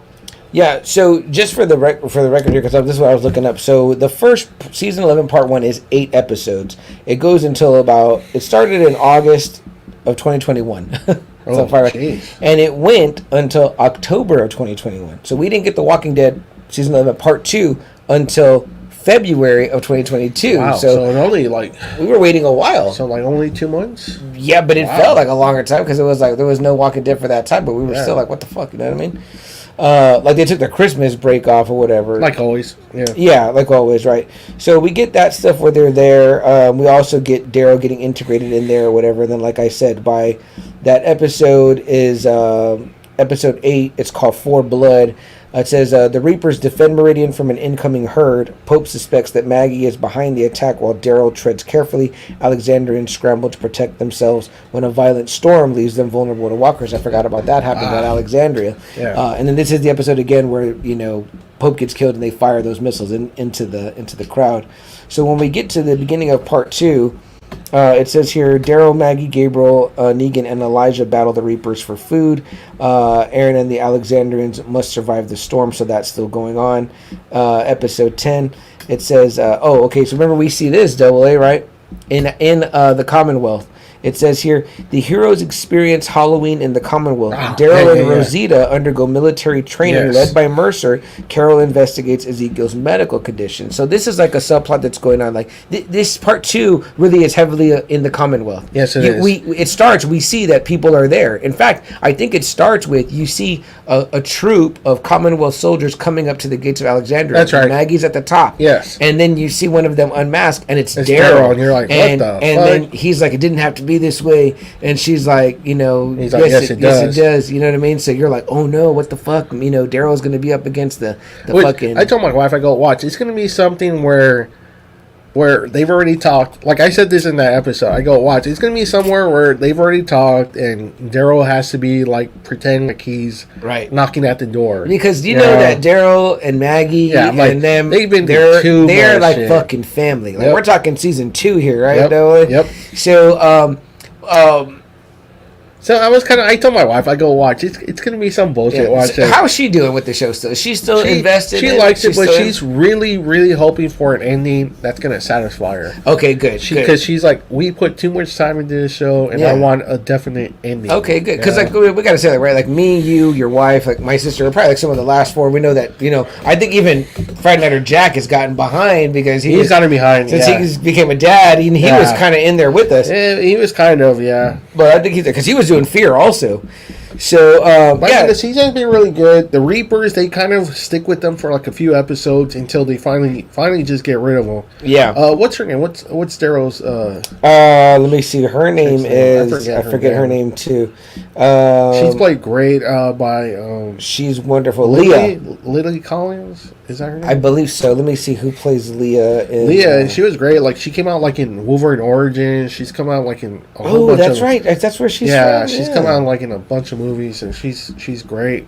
But she was a really great character, and there's a scene which I loved, and they kept playing it where after they were done with them, where Maggie pretty much says that you guys can go away if you just leave right now, right?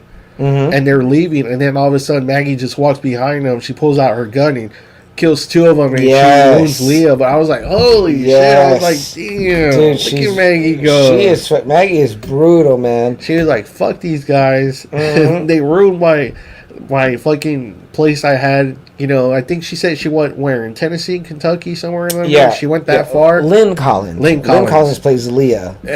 Gorgeous. Maggie was like, "Fuck you guys."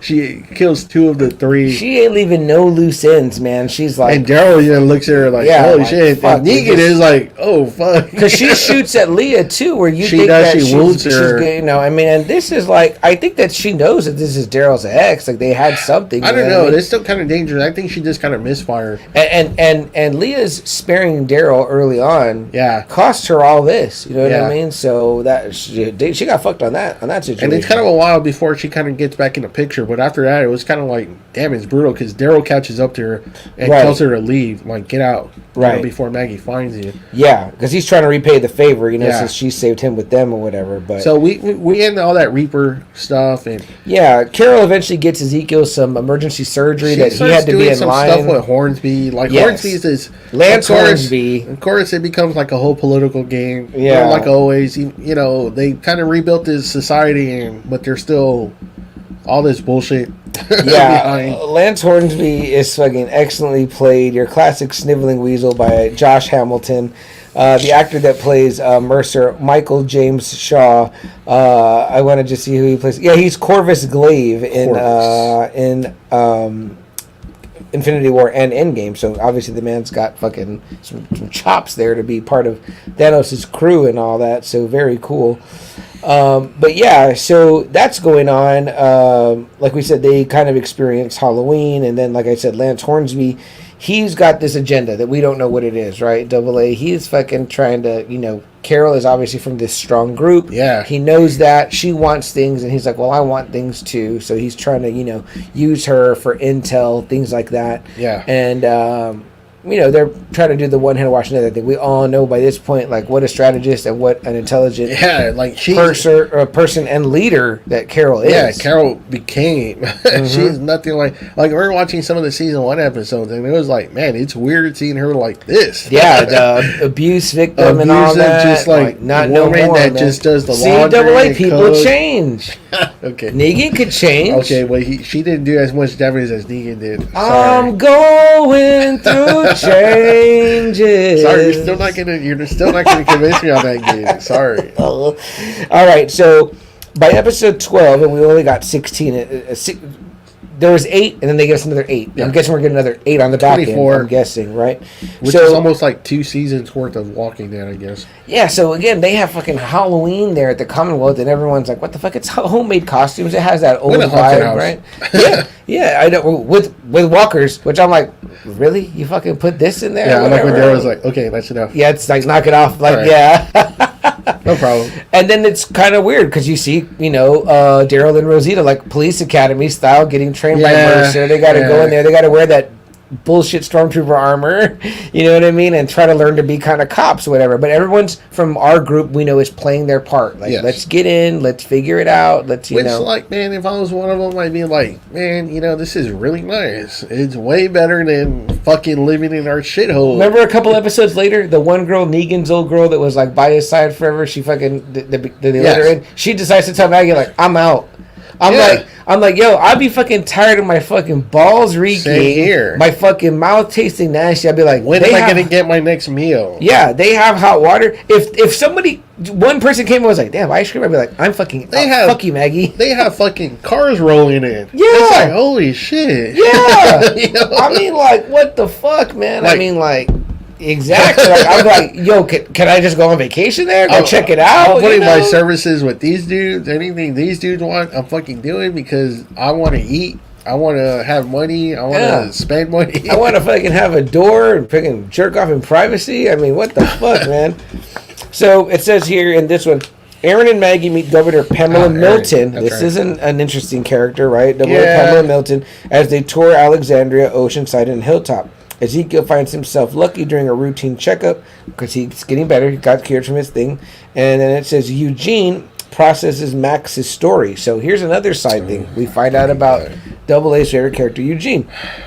So apparently the broad that met Eugene in the train car that said she was his... Stephanie, that he met over the thing that led the whole group to this, is she leaves him, right? Mysteriously. Obviously... Eugene is what the youth would call a simp. You know what I mean? So it's like he can't get over it. He starts drinking. He's trying to find out. He thinks there's a conspiracy, blah, blah. Only to come to find out she was a plant. And she was fucking him for information about his group and all that. Yeah. She went the full 9 or whatever.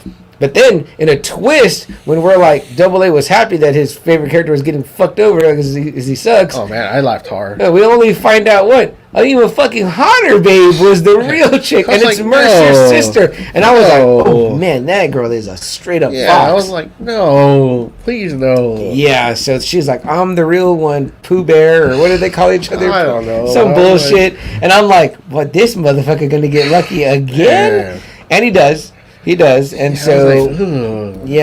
and she happens to be like the secretary to this, like, is she like a president or what do they call her? Governor. She's a new governor.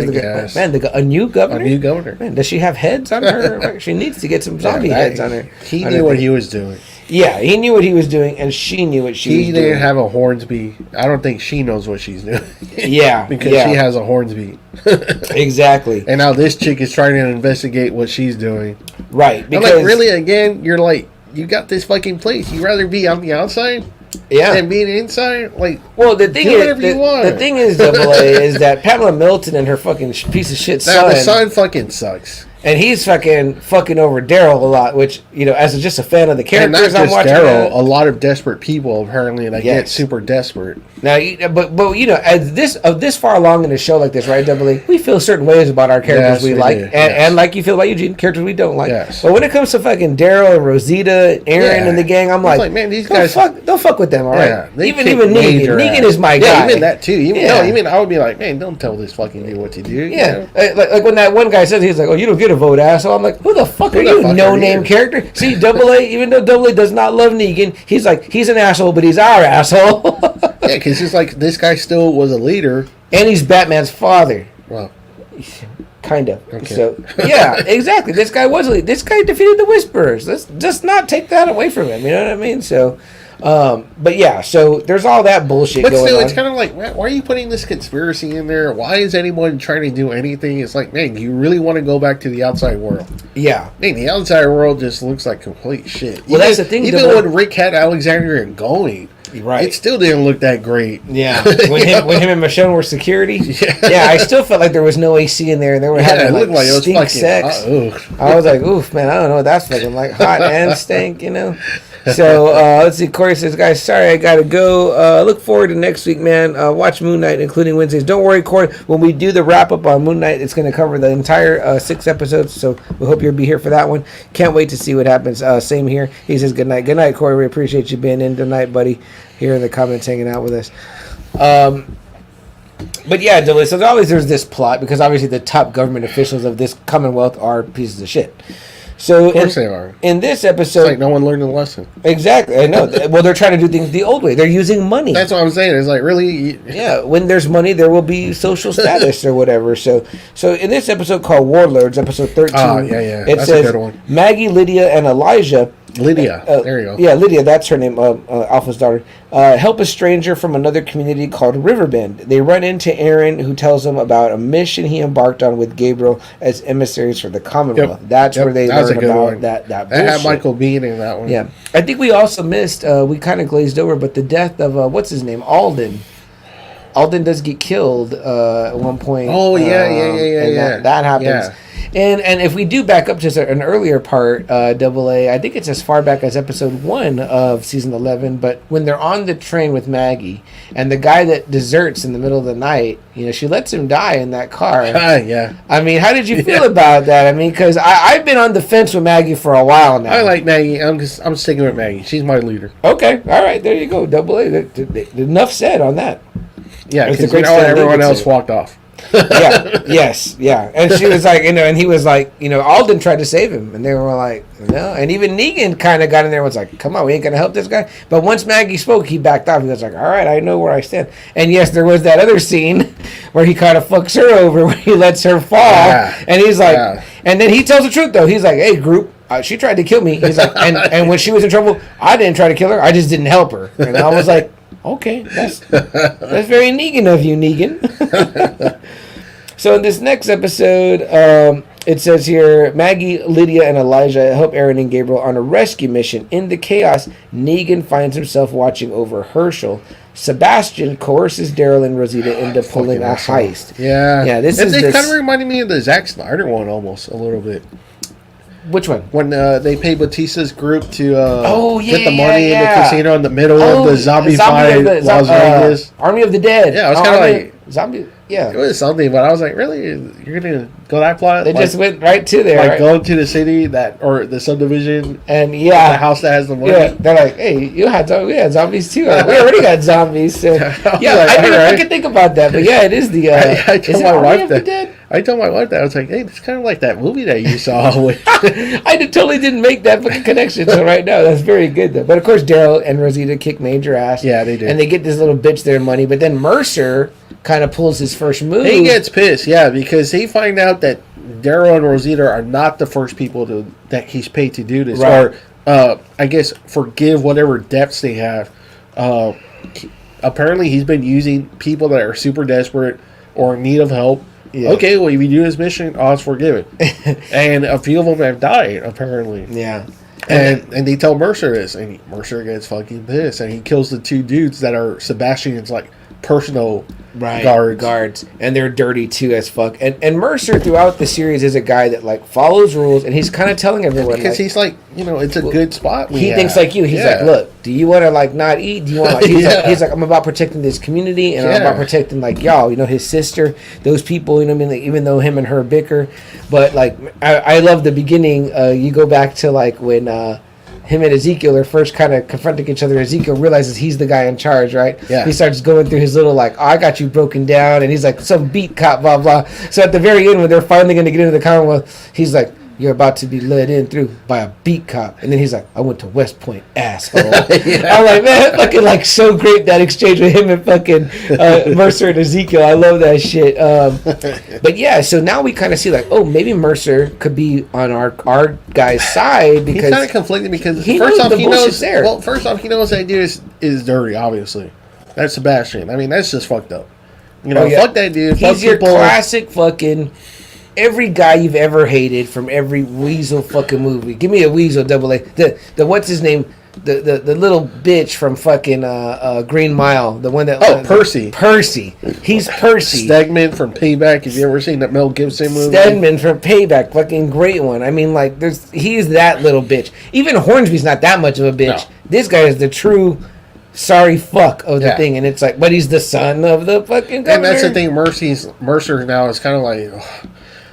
Like, we can't just go because, and she shouldn't even be putting her son's, like, feelings up for grabs. It's a new world. You're supposed to be building a better one, and it's still the same fucking game. Yeah. The governor's son, so he gets to do whatever he wants, and no one can do anything about it. Like, and that's what we're seeing, right? Like, they have that little gala, and that rogue, that guy that was like he was one of their armored cops. Yeah. He ends up being like a server or something, and he goes nuts, pulls a knife. Yeah, because he's like, man, what the fuck? Like, this is supposed to be better. But it's not. It's not. And that is the kind of the cool thing about a place like Alexandria or places that are run by our group.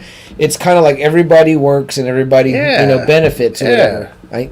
Which is kind of communist in a way when you think about it. When it's something when you don't have shit, when you don't have shit to spread out, right? Like, this is still following the same world that we're living in. The governor, her son, and Hornsby, and it's kind of like you got to go through channels. It's kind of like, what the fuck? I don't want to say a bold statement here, Double A, but could I say this, that communism is bad, but when there's zombies, communism might be okay. Yeah, it could be good. I don't know. And even like the doctors, it's kind of like, oh, this guy has more money, so he gets to be in front. It's kind of like, oh, I wanted to ask you that, Double A, right? Because so Yumiko decides to stay because she sees her brother, right? Which she blows his cover. She blows his cover, and he tells her at one point, like, I don't want to do it because he's working in like a cake shop or something. And he's happy. He's a baker. Happy, but he's a surgeon. He's has a surgeon's skills.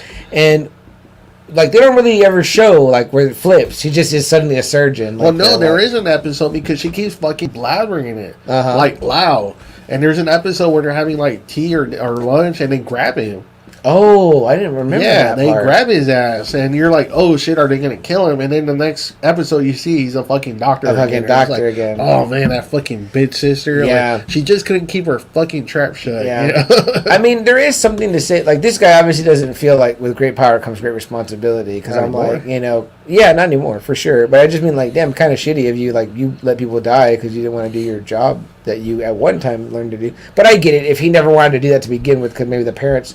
Which he said they did. They forced him to do it. Right. So, interesting. He's like, I got a second chance. I'm going to be a fucking baker. I'm happy. Right. Right. The world is over. You know what I mean? Like, fuck, Okay, so second to last episode, this is just what the recap says here. It says, Hornsby marches Daryl and troops to confront Maggie at Hilltop. So now we're kind of back to the beginning of the season. Yeah. After a harrowing heist, Rosita gets Connie, Kelly, Eugene, and Max to investigate the Miltons. Ezekiel helps hospital patients in need.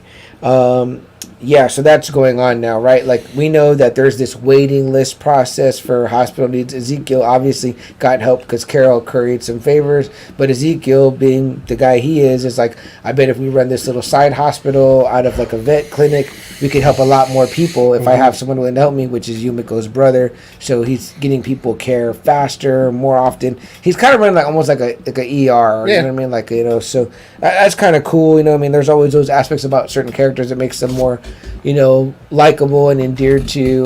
There's also a cool scene during the Halloween episode where I think who's Jerry.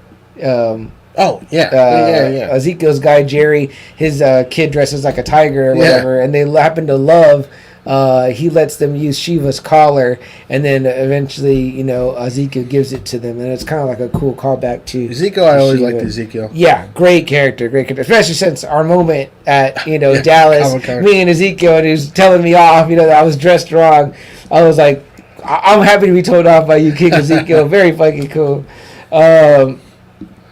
So yeah, this leads us right up to the episode 16, which is the season finale that just happened 2 weeks ago, called Acts of God. And you can tell right away why it's titled that, right, Double A? Because it starts out with these locusts everywhere, right? There's what the fuck? That was really weird. I was like, what the hell? I thought it was going to come into play more, too, but it didn't. But it was just meant to be, I think, hey, this is going on or whatever. Yeah, I thought so too. I was like, where's this going to play at? yeah, because we kind of glazed over this big part, right? And we'll tie it to, because I don't know what happened in every episode. We were just giving you a brief overcap, but we can talk about it. What happened is that, right? When basically Hornsby he's using some guy and Aaron and Gabriel to be like, oh, go out, meet this community, blah blah. Well, they go to this one community that's in this building or whatever, Michael Bean, right? Yeah, the warlord, the warlord one, right? Yeah, let's go back to that because there's more to that. And that's where we kind of see everything coming into play. Yes, and by the way, Negan's been gone for a while now because he realizes that him and Maggie are never going to coexist, that she's going to eventually want to try to kill him when he's in his sleep or something like that. So he's like, being the Negan needs, I got to self-preserve. I'm just going to bounce out. So he does. And we happen to find out that he's shacked up with his community. Now, throughout it, we can kind of see that Michael Bean is kind of a tyrant or whatever. And then we meet some other asshole under Hornsby. There's another guy that's under Hornsby. Yeah. He becomes like a prick. I did like his shit where he's like, I've been sober for a long time, but he's putting one finger in the whiskey and then he's sucking it off the finger. And I'm like, what the fuck, this guy, whatever. And he starts fucking up that community because he's like, y'all stole our guns. There's a shipment of guns that went missing, which we find out later it wasn't even them or anyone that they think it is. And he was pushing people off the roof of this place They kill Michael Bean after they were like, just let us go. We'll never come back, whatever. And shit, he gets up and boom, blasts Michael Bean. And kudos to Hornsby, right? Because what do we find out about this guy that's under him? He's some ex-CIA or whatever. So it's he's using him kind of in the right way. Yeah. And he played a good bitch for a minute there where he was he was all scared or whatever. He fucking boom disarms Michael Bean, boom blows him away. Yeah. And he didn't have fucking zombie heads in jars, but he had some skulls all the while. Yeah. And he's going through some speech about how these are the people that fucking tried to play with him, play games with him and shit. And so now Aaron and Gabriel are like, what the fuck, man? What's going on? And he's like, no, we're not here for that. We're here for the guns. We're not here for that. Yeah, we're going to kill everyone until we find out whose guns we have. And we know that Aaron and Gabriel ain't about that. So they're like, what the fuck? So they're like, all right. So they kind of stray off. And that's when I think they get into some trouble, though, because they're trying to help people, and they run into Negan? Yes, and you're like, holy shit. And you find out he's with someone that's carrying his child. Yeah. And you're like, oh, what the fuck? And then he later on says they're married. So not only is Negan married, but he's married now with children. Completely different in the comics. Yeah. Completely different. Yeah, where he stays by himself. He stays about his hoeing. Has to be some whore. Yeah. But this is kind of a cool twist for the character, which is kind of what I alluded to earlier, mentioning the Isle of the Dead show. Damn, where's it gonna go? Right? Is she gonna die? Is his kid gonna die? Because that gives a different dynamic. It really does too. Yeah. Which will hopefully make Double A a fan by that time, maybe. No, not even that. All right, let's keep trying with this guy. We're getting nowhere. So that's very interesting. And then who shows up, because these guys can't even get out of this fucking place because this guy's got all their troopers around there, and it's no one's getting out. So we find the fucking gun. Aaron and Gabriel in there. There's secret hidden passageways where Negan's got them. He's looking out for them because you kind of feel like Gabriel and Negan kind of have a friendship now. Yeah, big time. He's okay with Negan. Not a friendship, but an understanding. He's okay with him. Yeah, they've been through some shit together. So, he even calls him Gabe. Yeah, he calls me Gabe all the time, right? So he's like, okay, cool. I would say that they would be the closest out of anyone except maybe Judith and Negan or whatever.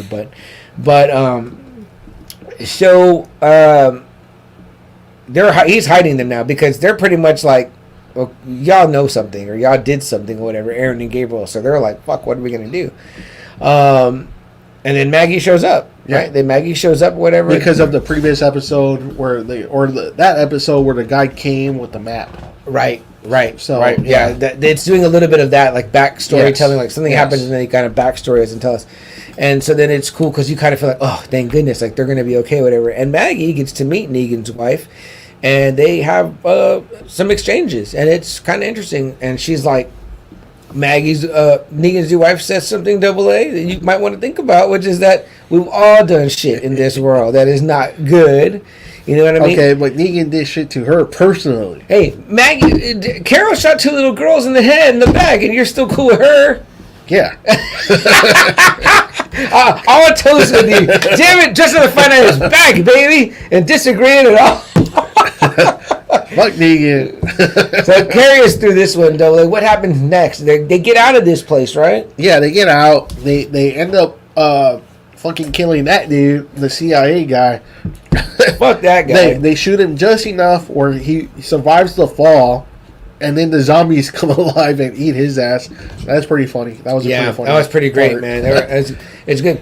You know, one thing that has been tried and true throughout this entire series, right, Double A, and we'll probably say this again when we recap the series, but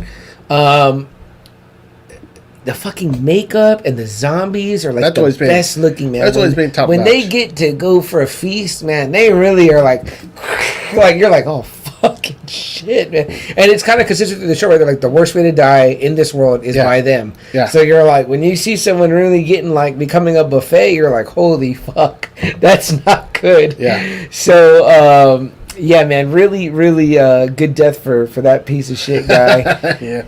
And so now they're kind of concerned, right? Because Gabriel and Aaron are like, man, fuck, do we go back? I mean, we can't go back. They know they can't go back. Yeah, Hornsby knows what happened. He already has a, you know, well, they kind of act like they don't know when Hornsby does go there.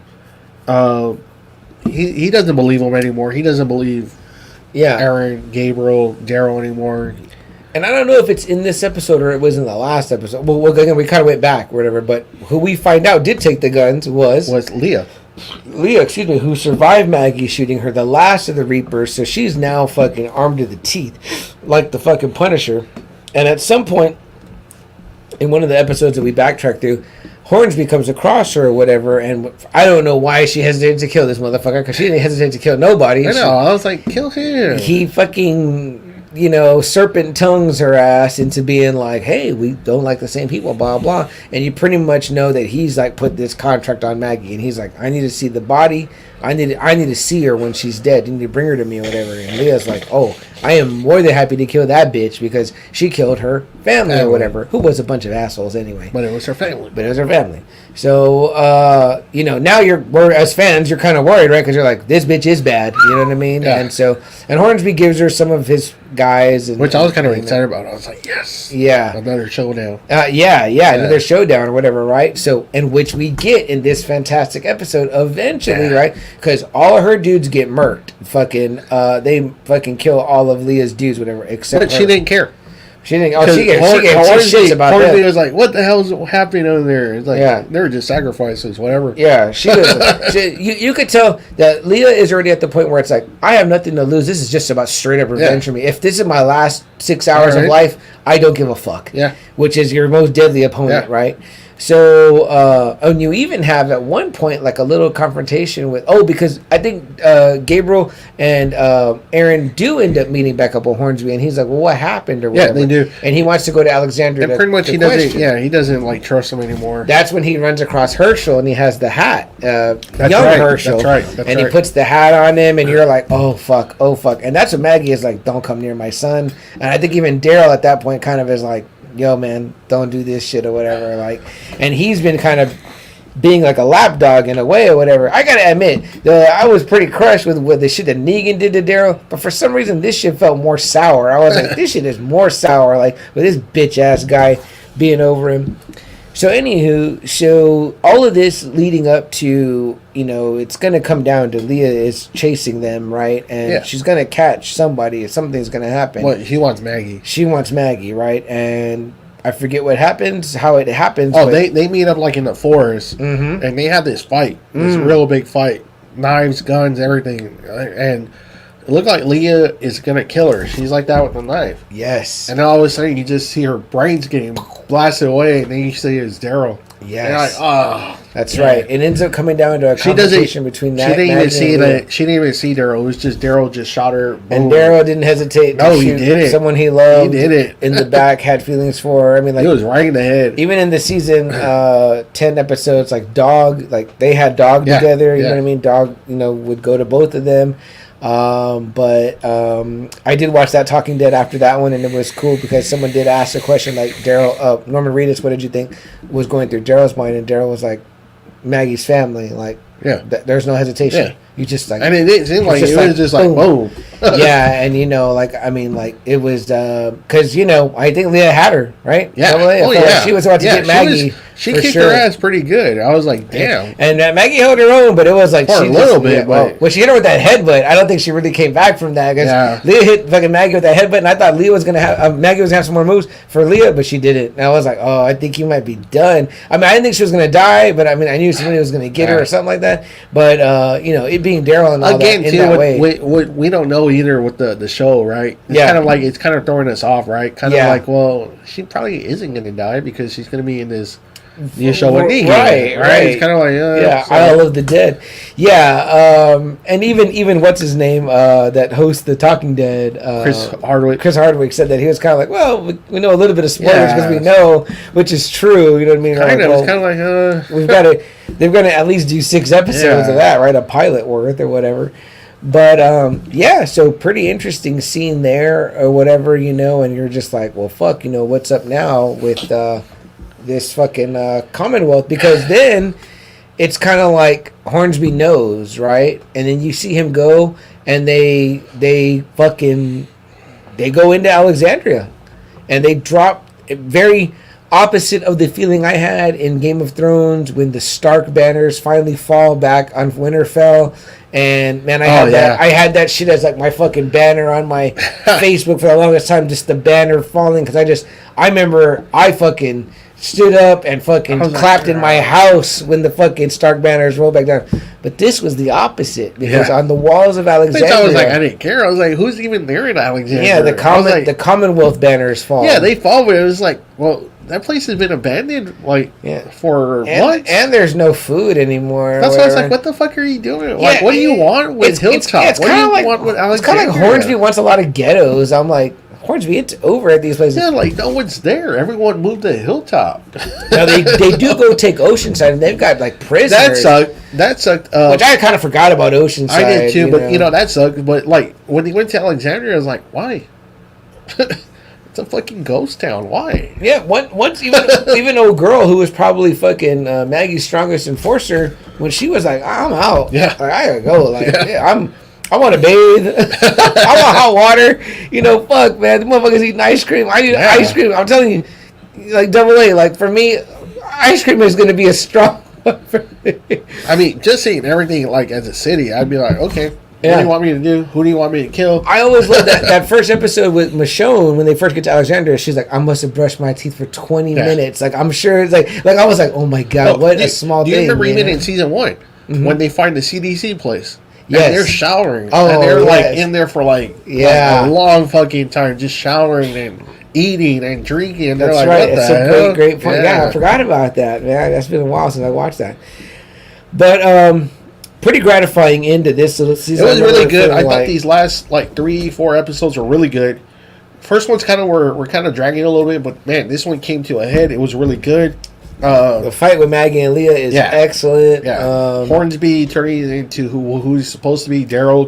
He also gets a good scar from Daryl, which is like a message, like I ain't on your side, bitch, and I ain't never been on your side.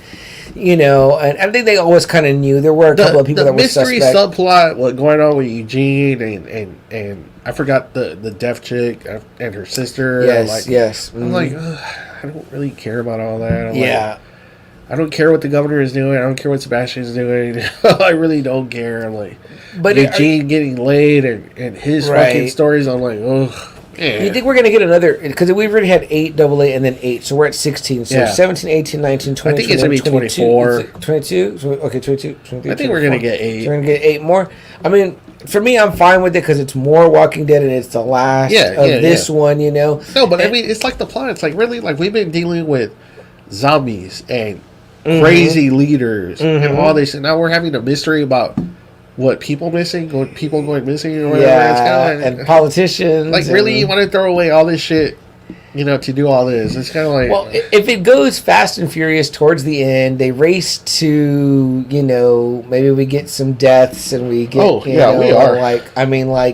I mean, dang, it would be something if like a Rick cameo or something. Right? I mean, like, that'd be fucking cool if he came back. But or I would hope that at least the last maybe 2 episodes set up these new shows. Because here's the thing about the Daryl and Carol show and then the Isle of the Dead, which is Maggie and Negan show. Here's the thing about those 2 shows for me, AA, what the other shows don't have. It has characters I care about already. Yeah. It has characters I'm deeply invested in. You know, in the Negan and Maggie show, Negan for me, and Carol and Daryl, you know, it's Daryl more than Carol, but I love Carol and I love Maggie too. So I'm very interested to see those shows because it's like the world of The Walking Dead continues.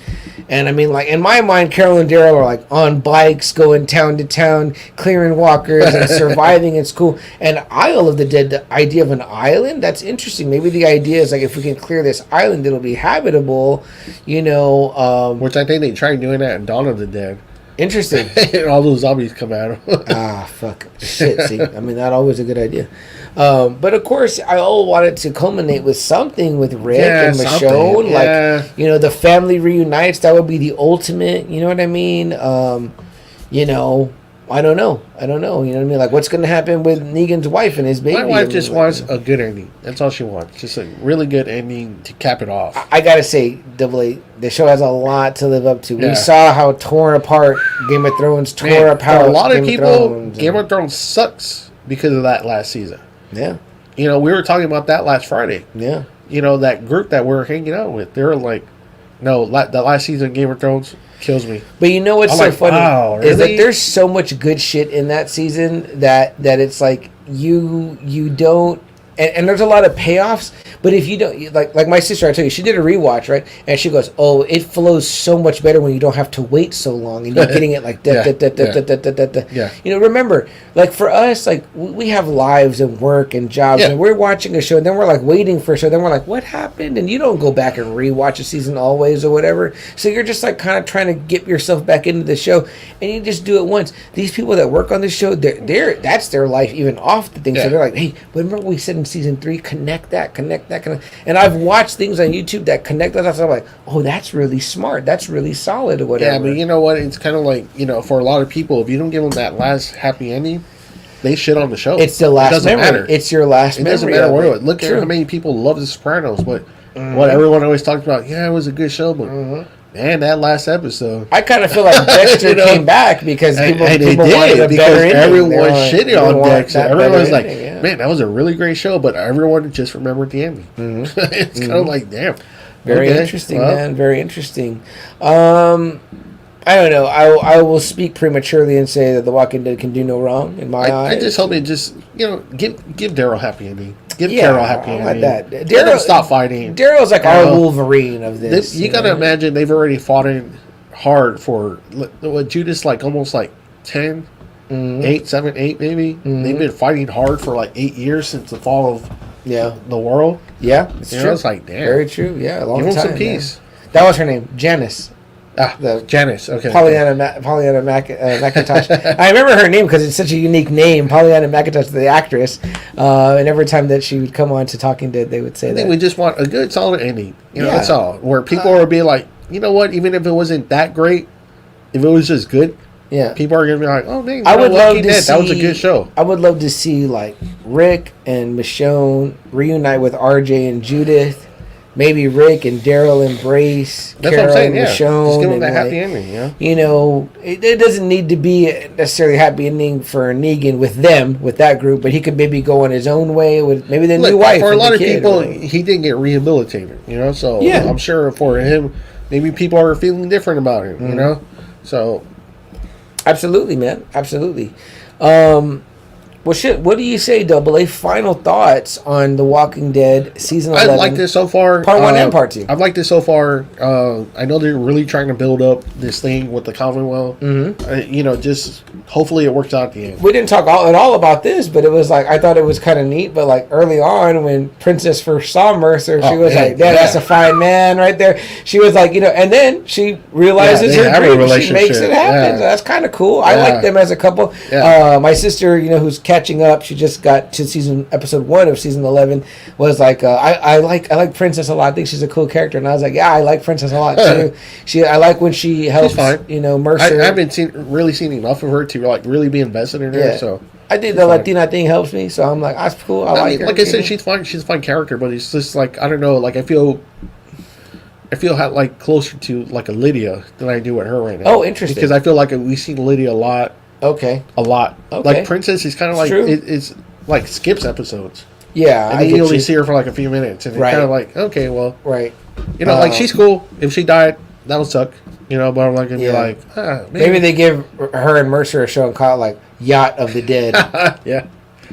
There's always a chance. Mercer needs to take over Commonwealth, though. He needs to take over Commonwealth. Fuck yeah! Set everything that would right. be pimp, man. Dude, that's a great right. idea, Double A. I like that. Sebastian, get rid of fucking the governor. Yeah. There's no money. Everyone equal work for equal. We're gonna just do that. Or shit, just keep it clean.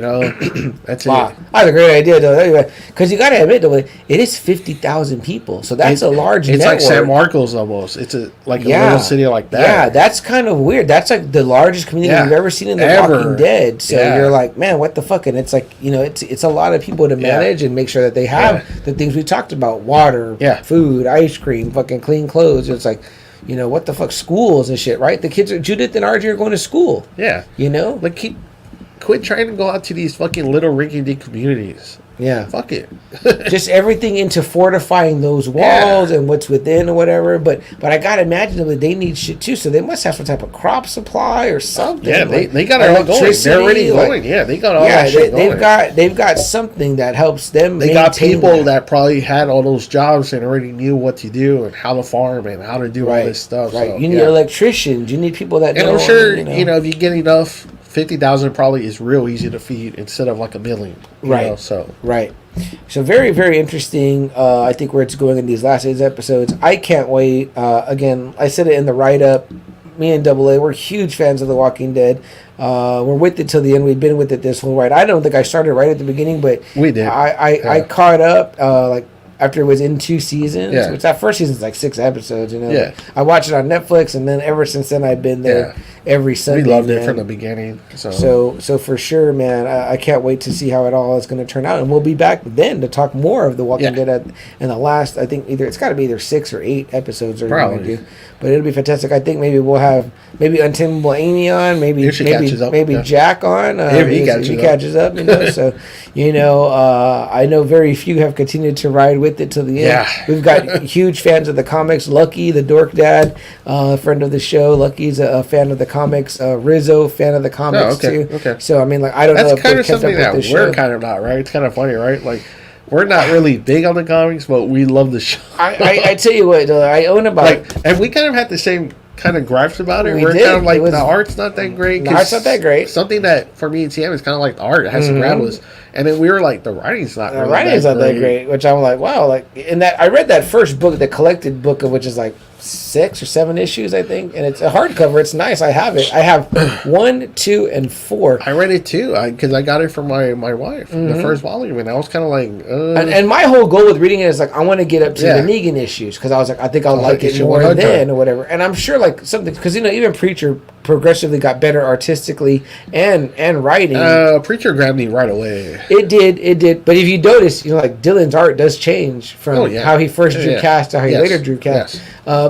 But you're right though, the writing is there on that one. But I'm just curious if it gets funny because I like the comics, but I didn't really like that show. That show, definitely it was different. Way different. Very different. A lot of shit in that one. But damn man, I can't wait. I can't wait to see the. I can't wait. It sucks that we still have to wait, so it's kind of like we're probably not going to see it again probably until the fall. So So, Who are your big three AA that you look after? Like my old big three, my old Cap, Thor, and Iron Man. My Avengers were Rick, Michonne, and Daryl. Nothing can happen to them, or I will be angry at this show. But that changed for me because my new big three, I think, is Daryl, Carol, and Maggie. Although okay, that's wine. I was going to say that. I thought you were going to say Negan. I was going to say Negan. I meant to say Negan. Daryl, Carol, and Negan. Oh, okay, I don't know why Maggie. See, look, Freud was right. Mine is Carol, Maggie, and Daryl, Carol, and Negan. I have a feeling Negan's going to... I have a feeling he's going to live. Yeah, I think he's going to live too. But if they killed him, it would be like, okay. It'd be pretty big. Like, some people will be gratified by that. Yeah. But yeah, I mean, like, obviously it's different from the comic books. It's strayed quite a ways. I mean, it's big time. So, yeah, big time strayed. Yeah. And I want to know what's up. And it might even improved it. Yeah, so I want to know what's up with Rick and Michonne too. I mean, like, because like in the comics, I think it was Rick and Andrea. Rick and Andrea, that's right. Yeah, and Carl lives till. And Carl's, he lives. He's very much alive. So. Cool. Well, anything else, AA, you want to talk about before we wrap this one up? All right, guys, it was a unusual and only like the second time ever I think we've missed like 2 weeks or whatever. No, it's only one. It was only one. Okay. But no, I mean like. Well, even like a week, because it's like 2 weeks to the next one. It's only the second time we've ever done that, so we're retaining our consistency. Is still the Iron Man of podcasting. We're trying to keep that title. And we'll be back next week. We're like 2 years in. We're 2 years in. We're definitely 2 years in. Yeah, over 100 episodes. This is like 50 something. I think So. I mean, shit, you're bound to have some there, guys, right? I mean, fuck, And we are still living in a pandemic. Oh yeah. Everyone, even the greats have injury games and sick games, So, but we will be back. Can I talk? If I can't talk now, that's okay. But if I couldn't talk at the beginning, that'd be different. But we will be back next week. Yeah, we have one more Friday in April. It'll be our last Friday in April episode. Do we know what we're talking about? I think we do, right? Yeah.